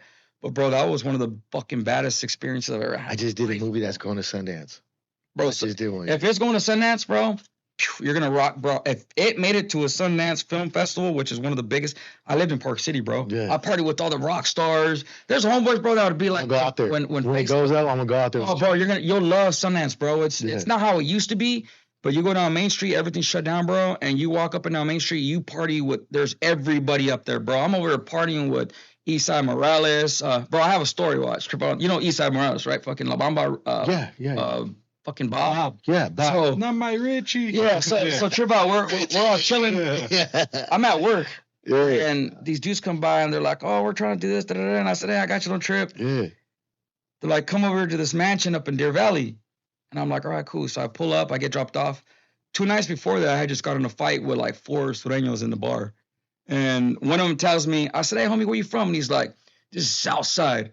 So when he tells me, I took off on him. I got jumped, and then the dude smashes a bottle on my face, and I hit him back. We get a little poking each other with the bottles and shit. I have my whole face all fucking scraped and shit from the bottle. So I'm like all, not bandaged, but I have a little scar, like the scabs and shit, right? So I pull up to this party. I get off the taxi. You can't go in there without taxis. It's all taxis only, right? Oh, that's crazy. And I get dropped off from this big-ass, like $20 million house. Knock on the door. This white guy comes out with his wife. They're like, what's your name on the list, right? And I said, what do you mean, what's my name? They're like, you need to be on a private list. Mm-hmm. And I said, you don't know who the fuck I am? And she's like, and I'm fucking with her. You know? I mean, I'm just trying to. And she's like, who are you? Yeah. And I said, my name's Nino 9. I'm a 2-time middleweight UFC fighter. And then the dude turns around, he walks back, and he's like, come here, come on in here, man. He's like, sir. He's like, whichever room you want. You're a little early, but whatever room you want. So they're giving me a fucking private room in this big ass mansion, bro.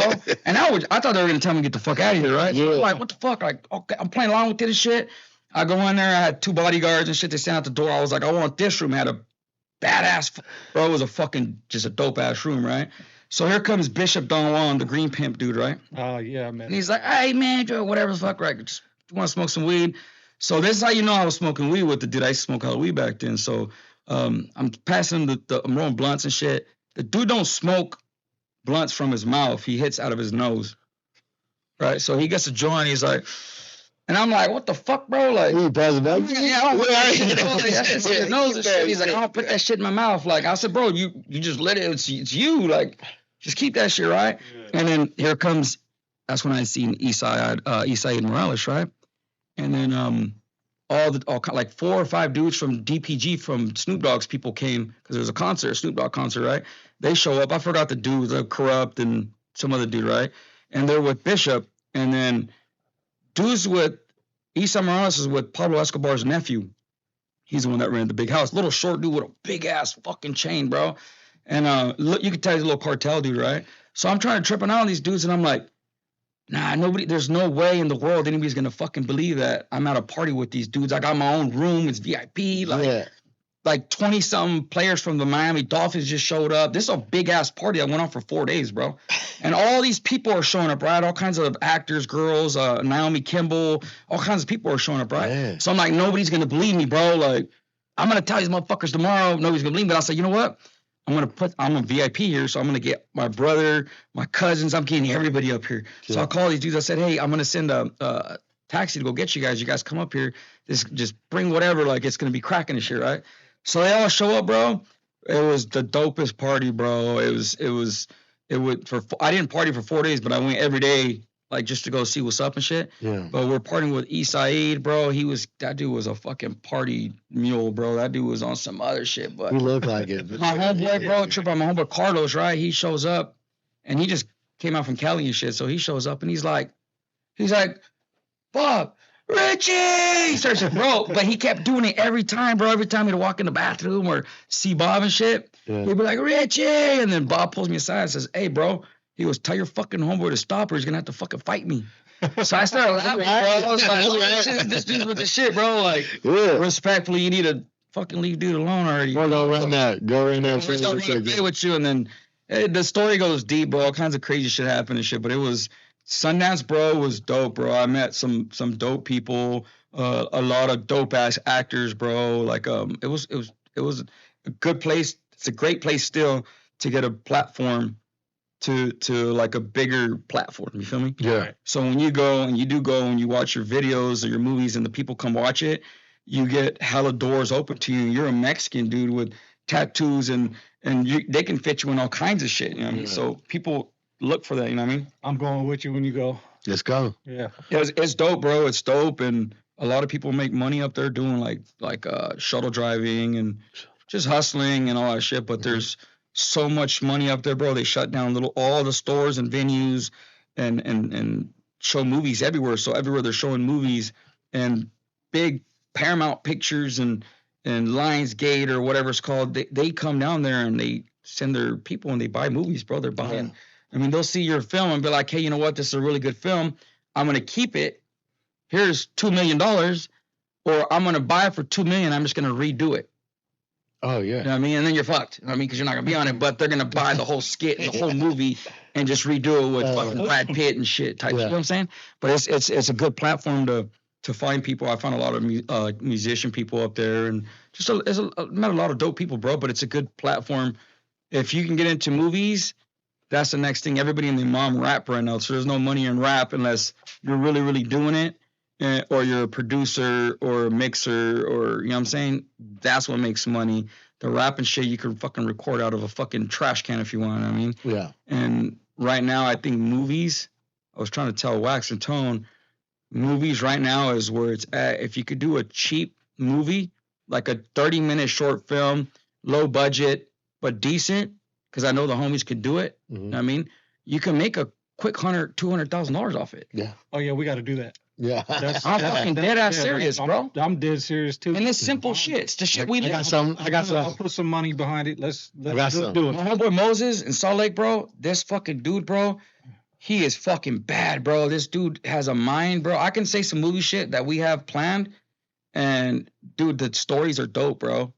I have some dope ones that we're supposed to do, but it takes money. But I'm like, look, bro, let's just do it low budget. Low budget. We could do low budget shit, you know what I mean? But those low budgets always end up being hard as fuck. You're shooting in the barrios and like real dope. One of the best movies Yeah. are low budget movies. Straight up. Shit, one of my favorite movies, dude, that Master P Body movie. Yeah, that's a good one. That's low cool, budget. yeah. It's a motherfucker, but I mean, it was entertaining. I watched it. You know, And then if you get it, it's easy to get it on Netflix and get it on Amazon. People don't.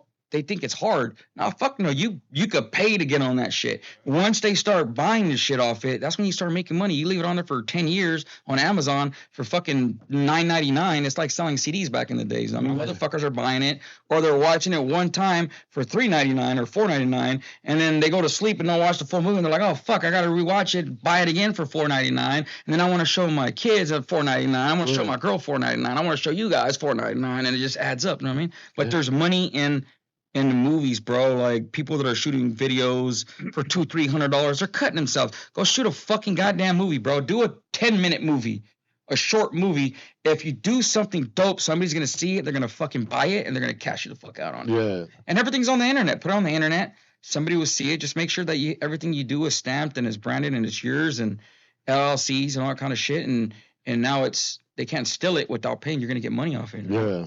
That's dope. That's game right there. Game right there, man. You have movies, bro. I'm telling you, I'm in the process. I want to do one right now. I don't want to spend too much money on it, but I want to spend like 50 racks maybe on it. And I want to put a few homeboys on, not just anybody, just a few homies that I want to try them out. Hey, if you can act, I'm going to put you on. If you can, I'm not. Yeah. I mean, because you got to get out of your skin, bro. You got to get the fuck out of your skin. Stop. Play the fucking part. You know what I mean? Yeah. Play the part like it's really happening. So when I got my parts and they're like, hey, stand behind this chair and act like you're behind a car and you're getting shot at. Yeah. I did it, bro. Yeah. I've been shot at. So I was like, fuck it. I act like I was getting shot at. I'm screaming and fucking shooting back. You know what I mean? Just I played the role, and they call me on the Arcaris movie. They call me. They're like, we're gonna call you in 2 weeks. See what the guy says. They call me 2 hours later, bro, and said, hey, dude, the dude in Los Angeles fucking loved you, bro. Yeah. You're hired. Here's your contract. This is how much thousands we're gonna pay you. And I was like, oh fuck, like, yeah, you know what I mean? Hit more thousands for a movie. Shit, run that shit, bro. But it's 50 bands, $50,000 will get you good quality, and don't just put so-and-so on there because he's popping. If the motherfucker could act, put him on. I mean, yeah. So if you can, I mean, and there's a lot of money in it, bro. Like if you really do it. And it can open a lot of fucking doors, bro. Every time you watch a movie and there's gangsters in it, it's the same fucking actors from LA. Yeah. I'm tired of seeing these dudes. I mean, I see monkeys coming out of their asses and shit. Like, Jim Carrey. I don't want to see that shit. Same dude. You know what I mean? I want to see different faces that play some real. You know what I mean? Yeah. Yeah, that's dope, man. That's something that. Man, we got to venture into. And I feel like we are moving in that direction. But the thing that people got to be prepared for is going to be that if, I mean, you get put onto a major movie, how are you going to feel if you're like, hey, you're on this major movie, but so is this guy? You know what I'm saying? Are you going to, yeah. Yeah, no, I they have sucker on it, and it's like, hey, well, he's on here and you're on there. You're going to be in the same car. You're both going to get shot and killed, but are you going to do it for 100 bands? No. So it has to be you're limiting yourself. I'm not going to do it. Yeah. I'm not going to do that. I mean, because I'm going to I want all my movies just to be all the same fucking homeboys. How many Southerners have been in a movie with a Northerner? Right, so to pretend like, oh, because we're doing movies, we gotta have Southern. But some individuals are gonna jump on that though. You know what I mean? Like, say I have fucking Lil John over here, and Lil John he's a homeboy, and he's doing fucking. They're paying him $200,000 to go be on this fucking Lionsgate fucking Paramount Pictures on this fucking movie, and he has a dope ass part, but he's on there with fucking this sucker and shit. You know what I mean? He might do it. You know what I mean? Like for the money. I've touched hundreds of thousands of dollars, so I'm not gonna do it. Like I'm cool, nigga. Like that's gonna fuck up my image and what I built of the person I am. I'm not. That's where people got it fucked up because some people would do it for money. Like earlier, we were talking about how money. People do some weird shit for money. You know what I mean? And real shit. But I mean, that goes to show like there's been definitely homies that have like been offered label deals, like major label deals. And they've turned it down because the labels told them, well, you got to rap with so and so. Oh, fuck that. What I mean? And homies flat out said, no, I won't do it. But there's also been movies where homies have been with Southerners. I ain't gonna say who was in it, but that they weren't with them. They shot their scene. These dudes shot their scene. You know what I'm saying? Right. And they were separate. There's some movies though that I've seen where the dudes look like, oh, these guys are Southerners on there, but they're not. Like when you see him in real life, it's like, oh, this dude's a fucking square ass Mexican dude. Mm-hmm. But they put this motherfucker that I would have thought he was he's a straight cholo. He was acting, but he's not. I mean, and it's like, oh fuck. I mean, but still, Popeye from Blood and Blood Out. He's square as a motherfucker. Yeah. Like I seen that interview you did with Burner. That dude's square as a motherfucker. He talks hella proper and shit. And I was like, damn, he played that. He played good, bro. Real good too. Yeah, fucking like you would never. They're actors. It's actors. It's acting, man. But it's a crazy. If we could build a platform for us. That's where it's like I came in when I was doing my shit. Like, hey, we need some more actors. I got homies. I got a lot of homies that will fit perfect. Right, and I put all 15 of them on. Right, and that's what everybody does, right? So that's what Asians do. That's what fucking really white people do. Right. Black people do. Like, you know what I'm saying? Yeah, look at each other on. That's what fucking what's his name? Happy Gilmore. What's his name? Fucking Adam Sandler's. Adam Sandler just puts his boys on. Yep. You know what I'm saying? That's righteous too, bro. But if we could build something and put our people on, and of course we can make some fucking beautiful shit, bro. We can make some beautiful shit, bro. But we just got to get out of the rapping shit's cool. I mean, it brings a lot of fucked up attention and a bunch of bullshit. It's a platform, brother. That's all it is. You building a platform. Yeah. You building awareness. But if we can add another platform, because all we have is just little boat rapping. We need to do something out. We need to have movies and. Check this out. So recently in New York, they just passed the first level of this bill where they would get 1 cent per stream if you're in New York. Right? I sent that to you. Right. I've seen that. Oh, that's good. Right. So I mean, there's what that tells you though, that they have to do that. There is not a lot of money in music itself. But what music does, it brings awareness to the individual. Right. You know what I'm saying? And so that awareness, that platform that you build for yourself, creates opportunities. Yeah. You know and that was more of a symbolic law. Like it's not something that they have to do. It's it still has to go through different avenues. Yeah, in order to become law. Yeah, but it puts awareness on it, and it now it's out there in the public to where like, oh, okay, these artists are really not getting paid what they should. Yeah, what they should. It's crazy that you got the CEO of Spotify making millions of dollars and getting crummies, and everybody that works at Spotify are making $100,000 a year, $200,000 a year, but an artist can't even feed his family. Oh, right. You know what I mean? And so what we always say is that artists utilize that platform to sell products, right? So like whether it's tattoos, clothes, shit like that. You know what I'm saying? Something. So it's actually a branch. Like how Rico got his syrup. Like, you know what I'm saying? All these things are integral to you being able to survive off what you want to do for your living. Well, that's why 360 deals are prevalent right now because labels don't just want to get paid off of your music. They want to get paid off of your brand. Yep. They want to get paid off your name. So they want everything you touch, they want a piece of it. Yeah, because they're building your brand and shit. Right. Yeah. So movies. That's what we have to do is build ourselves as a brand. Yep. Movies and Darkroom Familia did it, and there's a way to do it. You know what I'm saying? That they did it, and if they would have continued, if dudes the bullshit wouldn't have happened. It would have been big right now, bro. We would have had a big platform with that. Yeah, we probably would have had a Darkroom Familia studio. Yep. No, really. Like a movie studio. Straight up. Yeah. I mean, look at Tyler Perry. Yep. Look at Master P. You know what I'm saying? Sense doing the same shit too. G-Unit Studios, yeah. But I mean, you know, that all comes with work, dedication, and know-how, knowledge and shit. You know, and a lot of motherfuckers where we come from, they don't see the bigger picture because they've never seen it before. They think it's impossible. Even this. And it also costs a lot of it as money. So if you ain't got money, you can't do shit. Right. I mean, you can't do nothing, but there's people, I'm going to tell you this. Yeah, they're sponsors in the same way they get sponsored. Right. But then that's where these motherfuckers come in with, they give you less of what you should get. Me, I'm the type of person that's like, fuck it. If we're gonna hustle. We're gonna find a way to make 50 bands, and we're gonna make that 50 bands, and we're gonna put it in, and we're gonna start a company. We're gonna make a fucking badass little movie out of it, and then whatever profit we get, we're just gonna keep flipping it. But just the street shit.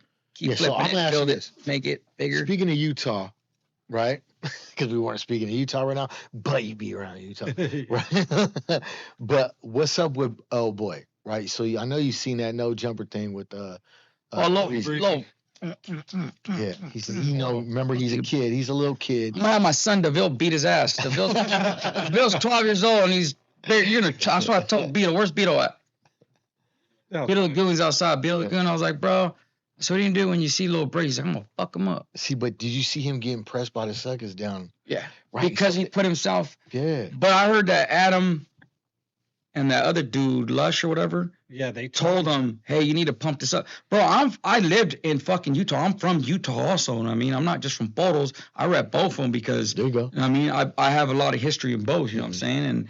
And bro, the shit that little kid was saying about the homies in Ogden, bro. First of all, Ogden's tiny. It's not big. The homies up there is the homies from the block. They're called Block and 2-1. He's speaking on some dudes that I know, bro, that are straight with the shit, bro. Like, these dudes are locked up for murders, and these dudes are with the shit, bro. Like, these dudes are with the shit. And you're speaking on the homies like they're pussies. And it's like, bro, I was telling myself, like, is this fucking dude retarded, bro? Like, this dude is saying, oh, they live by the police, fucking Nortes. And it's like, dude, you live in Ogden, bro. If the homies catch you, they're going to do something really bad to you because you disrespect. Yeah, you're a little white dude, but he's crossing lines, bro, where I seen a video of him in the store, and the dude that's with them, that's his manager, right? The little chubby dude with the I think they're buying cigarettes or some shit or vapes or something. That dude, I know him. Like, I've known him from back in the days, and he hit me up that day because when Brazy first started coming out, somebody was saying something, and I just said, "Oh, that's dope. He's from Utah." Like I not really known. Yeah. I didn't know. I thought he was just a little white dude rapping just on some drill shit. I didn't know that he didn't like homies or nothing. But I was like, "Hey, that's a cool little dude. Like, don't fuck with them, bro. Like, I fuck with little dude. You know what I mean? Like, I'm gonna fuck with little dude, and 'cause he's from Utah. He's all flamed up with Utah fucking sweater and shit." And then some little homeboy inboxed me. He's like, hey, bro, that dude's a J-Cat, bro. He disrespect the homies. We slapped him up in the backyard and he was screaming for his mom. Yeah. And I was like. And then the video. And then the video comes out. I'm like, oh, damn, okay. So the little homie's on. They're on. That's the little homie that smacked him up, right? Yeah. So now it comes down to this. But his manager had called me and was like, oh, yeah, we're not. I'm taking this shit down and we're doing this and we're doing that with them or whatever. He put him on. So he was trying to have me I forgot what it was, but to try to put somebody on to blow him up like he did Brazy, a little white boy and shit, right? Mm-hmm. But I was like, I'm not even fucking with you, bro. Like I'm not. I'm just I'm a homie. I don't know what the fuck he is, but I'm not fucking with you because they're like the backyard gangs and shit out in Utah and shit. Mm-hmm. We don't fuck with any of them. So fucking, I see him on this video and the dude, some suckers pressing him in the store, and this little dude's like. This little dude had a diaper on him. He shit himself, bro. He's sitting there all fucking scared. He don't know what to do. He keeps looking at his manager. Yeah. Like, fucking save me. And the managers don't even give a fuck. The adult. Yeah. And he's not even...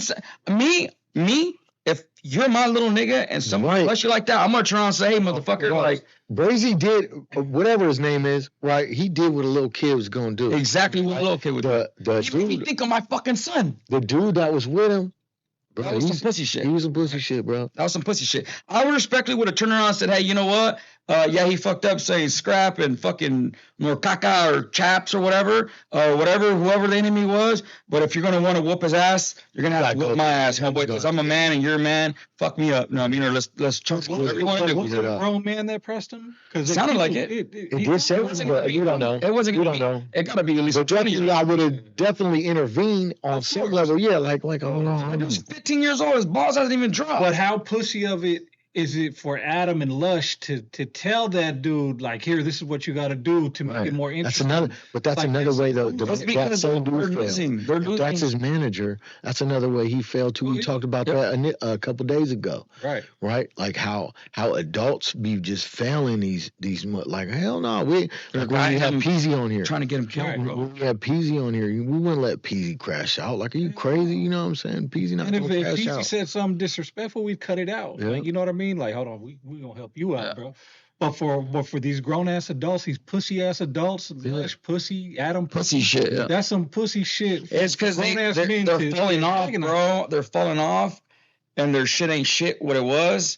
Because the shit they're doing, they're just playing with a bunch of niggas' lives and fucking freedom. Yeah. Right. And their views ain't how they're supposed to. So now they're interviewing little ass kid from Utah. Ain't got nothing fucking. The dude doesn't even have a legit fucking album out or anything. Yeah. So they're putting them on to talk shit, to pump shit up. And it's like, bro, why do you even have this dude pumping up shit with the Northerners or the Southerners or? He's a little white dude, bro. It's a little white fucking drill kid. For two grown ass men to sit there and egg it on, and then for two grown ass men to be talking about sexual shit with a 15-year-old, like a 15-year-old boy. Did you see the whole interview? No, I didn't know. So Just I seen seen the clips whole on interview. Instagram. I only watched it because he was speaking on the homies from Utah, and I know some real righteous motherfuckers out there, bro. Like with the shit, and this dude was just like, oh, like we're like the homies are pussies, and I'm like, oh, when he was even saying that, I'm like, oh God, bro, the day I see this little fucker at the moment, I'm gonna make my son beat the fuck out of him, just on GP because of you disrespecting the homies. Right. Because if I was 15 years old, I'd go whoop your ass every time I see you, but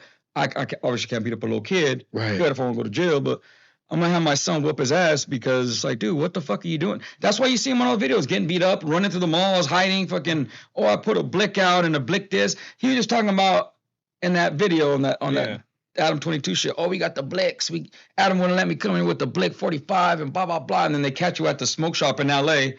and you're sitting there fucking shitting your pants, bro, looking at your dude to save you, and the dude don't even give a fuck. He's still buying his fucking vape, fucking packaging or whatever the fuck he was doing, bro. But they set him up for super failure, bro. Yeah. What kind of sucker is Lush to tell him to say this to diss the Southerners when he's Right. when If that's true, though, right? If that's Southern. true, if he did If that, it's true. right? Because That's big crazy. That's crazy, man. Full community said that's what the manager said. So yeah, it's a bunch of it's hearsay right now, right?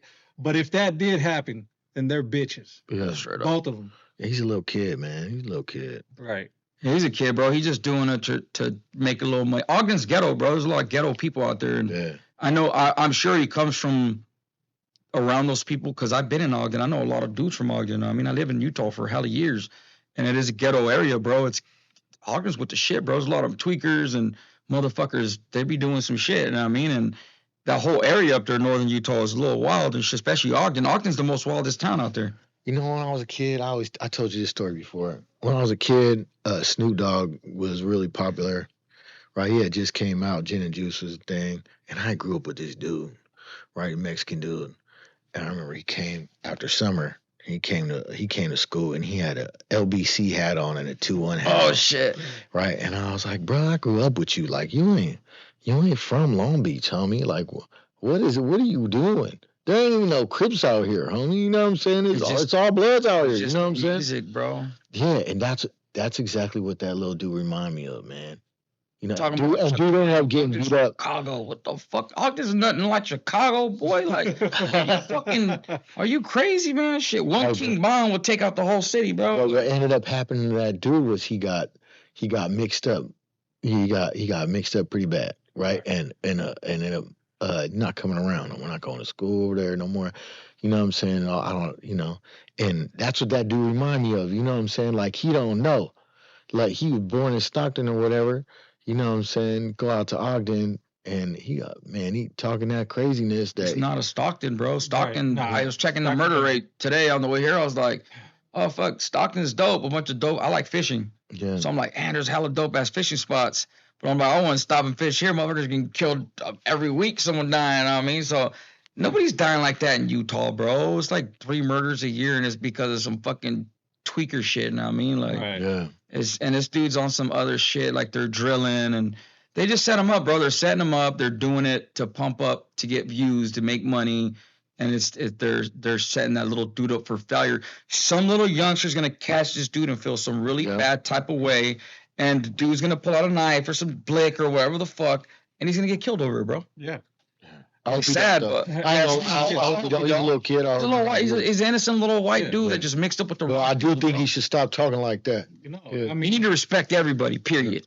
you would hate to see that, Yeah. but you know it's gonna happen. You know what I mean? That's like, all right. Not in Ogden. Don't you think he Not in Ogden. yeah, right. Don't you think you would learn a lesson after being caught 3-4 times on video, already looking like a pussy? Like, Yeah, just stop it already, bro. but it's for views. The more he gets shit talked to him or punked, the more. Yeah, so that's where the all publicity is good publicity is. That's, But it's still, I guess that's what they say. But to me, you're that's dealing I with don't- real life shit. Yeah. You know what I mean? Just like how all these internet dweebs, they like to talk a lot of shit behind the keyboard and shit. Yeah. They forget that there's real motherfuckers behind keyboards too.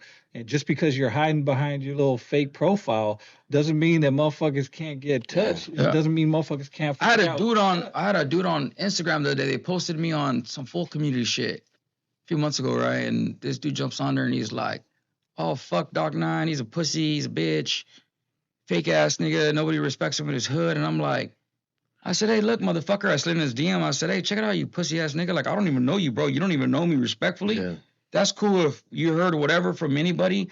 Tell whoever you heard that from I'll show him a bitch real quick, bro. We can show each other who's a bitch and who's the biggest bitch, you know what I mean? Yeah. But at the end of the day, bro, stop posting shit because when I see you, I'm going to beat the fuck out of you. Yeah. Oh, you ain't going to do shit when you see me.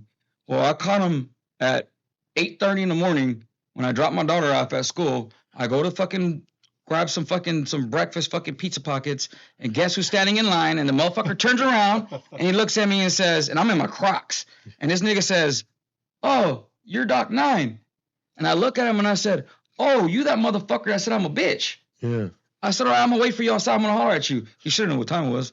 I went over to throw out my Crocs, throw on my shoes real quick. I should have been suited and booted, but I was taking my daughter to school. Dude comes out, bro. I pieced his ass up. Yeah. I beat the shit out of him. My girl pulls up. What the fuck you doing? She's on her way to work. And I said, this is the dude that called me a bitch. He got my account banned and everything. Like, he got my shit banned, and I wanted to show him, hey, bro, like, do you want to keep going? Yeah. No, fuck no. And I said, look, don't talk shit about people, bro, because you live in a small ass world, bro. And I'm gonna see you, and like I told you, I'm gonna beat your ass. Yeah. Fuck the internet shit, you know what I mean? And I caught you and I whooped your ass. And that dude, now when I pull up to the store, the lady's like, what'd you do to him? Because now he used to come here every morning. He don't come here no more. Sometimes he sends his girl.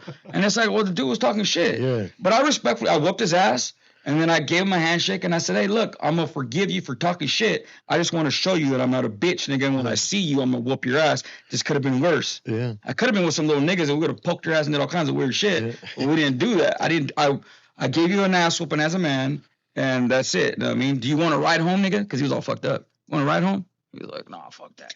But it's the internet is not to be played with, because I know if I'm disrespecting you, I got to be careful now when I go around this area, because I could run into you with 4 or 5 dudes. Yeah. I mean, you got to watch who you talk to and how you talk to people, because the internet's a motherfucker. It could be a little Brazy, you know what I mean? Calling everybody bitches and this and that and that. And to me, being called a bitch or a piece of shit or I'm a punk or I'm fake or this, I'm gonna show you, bro. I don't give a fuck. Like, whether you whoop my ass, I'm gonna punch you in the fucking face so you know that I punched you hella hard, nigga, in the face, and I'm not a bitch, bro. Like, a bitch goes a long way, bro. And for me, there's no bitch in the blood, homie. I'm from Porterville, homie. I'm from the east side. I grew up fighting every day. There's a lot of shit I could be like, oh, yeah, you can call me a studio gangster. You can call me fake. You can call me whatever the fuck you want. You don't personally know me. Yeah. You know what I mean? And if this guy told you that and put that in your head, then that's cool. He's a pussy. He's a lame ass nigga going against the grain anyways, because at the end of the day, if you really go pop up my name in my file and my you'll see what I've been arrested for. I mean, I have money. I had money, thank God, and I beat cases. I beat murder case. I beat self-defense fucking a self-defense case with that, fucking distribution cases, all kinds of shit, bro. Fucking having guns. I'm not a felon. I beat it. It cost me hundreds of bands. Yeah. But shit, I'd rather give you $100,000 than to be in jail for fucking 25 years for body, you know what I mean? But at the end of the day, it's like, dude, if I really want, like, I'm not the type to walk around and be like, oh, I got fucking 3 bodies. I got this. I don't give a fuck how many bodies you got. Yeah. And at the end of the day, if something was to go down right now and we're walking the store and 10 niggas pull up on us with knives or machetes, are you going to run or are you going to die with me, nigga? Yeah. That's it. I'm going to die with you. Thank God I got life insurance. I mean, but I'm fuck it. No, I mean, I'm not. I'll see you in the next world, my nigga, because I'm not gonna go out like a bitch, bro. My name is too important and too deep, and I've been around for so many years. I'm fucking 40 years old, bro. I'm one of the few out of my whole crew that I grew up with that's me and one other dude that's fucking already on the borderline of fucking falling off of the rope. You know what I mean? And I'm the last motherfucker standing, pretty much. You know what I mean? And I'm not gonna be that. I mean, everything I've ever built, I want, when I'm not here, motherfuckers are gonna look up to me as like the motherfuckers that are well respected and legends. You know what I mean? And I don't want to be no fucking on no folklore or how you say it, folklore or folklore. Yeah, none of that shit, bro. It's legendary shit, Well, man. your name is everything, man. So Like when a it comes motherfucker. down to it. So being a bitch or people disrespecting me, I'm not gonna take no disrespect from nobody, bro. That's where like the red on red shit comes. Yeah. Where there's certain homeboys I hide behind it, and I'm like, dude, you're lucky this ain't fucking 15 years ago because of this, but I'm gonna let you ride on this one, motherfucker. But when you get DP'd, I'm volunteering like a motherfucker. You know what I mean? That's the only way. But I'm against homies doing that to each other because we as homeboys, as us, we have it's dope. I can come up here and mingle with you vatos, bro, in your neighborhoods. Yeah. Yeah. You know what I mean? And some of them dudes from the other side, they can't do that. Yeah, They can't go next door to the fucking corner store without risking their lives. Right. I can come to Sacramento. I can go to San Francisco. I can go to Porterville. I can go to Salt Lake. I can go to fucking Stockton. I can go to fucking San Jose. I can go all kinds of places. And hey, you're a homeboy. Or we it's that carnalismo and that embracement. But if we were the other side, it's more of fucking. I got to worry about you killing me. You know what I mean? And we don't red on red. That's a beautiful thing, bro. We're big. If you really look at the picture, we're big, bro. And we're not those little things, those little stats, bro, stop us from fucking it up. Because if there was a red on red and people are allowing it, everybody back in the days, you know how it was back in the days, go red on red. Fucking Portals used to fight Lindsay used to fight Strathmore, we used to fight Woodlake, Delano. If you're a homeboy from we fucking would fuck each other up. Yeah. You know what I mean? Now we go to the bars and we're together. So when these dudes come from LA thinking they could just come to our city and drink in our backyard, no, we're gonna beat the shit out of you. You know what I mean? As a whole, you know what I mean? As a city, it's different cities. You know what I mean? But it's dope. Yeah, no, it's dope. It's definitely a beautiful thing. It's like Sure. it's like family, right? Yep. We might not all get along at all times, and it doesn't mean we have to like each individual person, but we respect each other. You Yes, know what I sir. mean? So, and that respect is what's going to get that goes a long way. As long as Fuck you got yeah. respect for your fellow, your fellow Homie. right? Yeah. Then that'll trump everything. Yes, sir. You know what I'm saying? So, and that's It's beautiful, yeah, brother. it's a beautiful And thing. then the ones that hold it above everything and anything, like for the real cause, for like not money, not fuck the money, fuck that. Like for the real Purpose. yes, bro. For the betterment, bro, that's just the most beautifulest fucking thing, bro. Like, bro, I see some homeboys, bro, it's all about money, and it's like, dude, fuck the money, bro. Like, I've had tons of cash, been broke as fuck. Had tons of cash, been broke as fuck.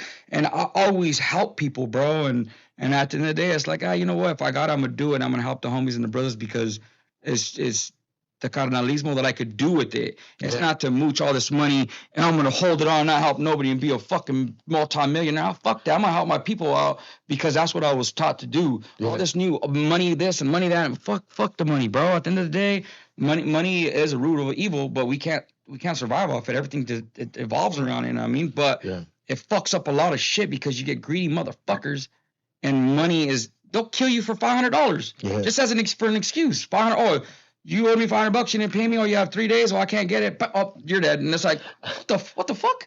Oh, I would have gave that nigga $500. You know what I mean? Yeah. But that's what separates you from the rest. From the You know other what I shit. mean? But That's I just the certain homies. beautifulness of the people that push behind like the unity and I've told him and the homeboys from up here, bro. Like the thing, Sacramento. Some people be like, oh, Sacktown, there's red on red and there's this. I don't see it. I don't live up here.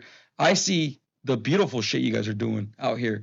The unity, the rapping together, the 20, 30 homeboys in a fucking studio making dope ass songs and shit going viral. That's what I see. Yeah. That's what I love. That's what makes me like, damn, how come we can't do this down here where I'm at? You know what I mean? Because we don't have it like that. Everybody starts their own little thing and they just want to build their little brand and just be like, it's us, fuck everybody. But it's like, nah, fuck that. Over here, you have all these dudes from different barrios and they're just, it's something beautiful, bro. And It'll happen though.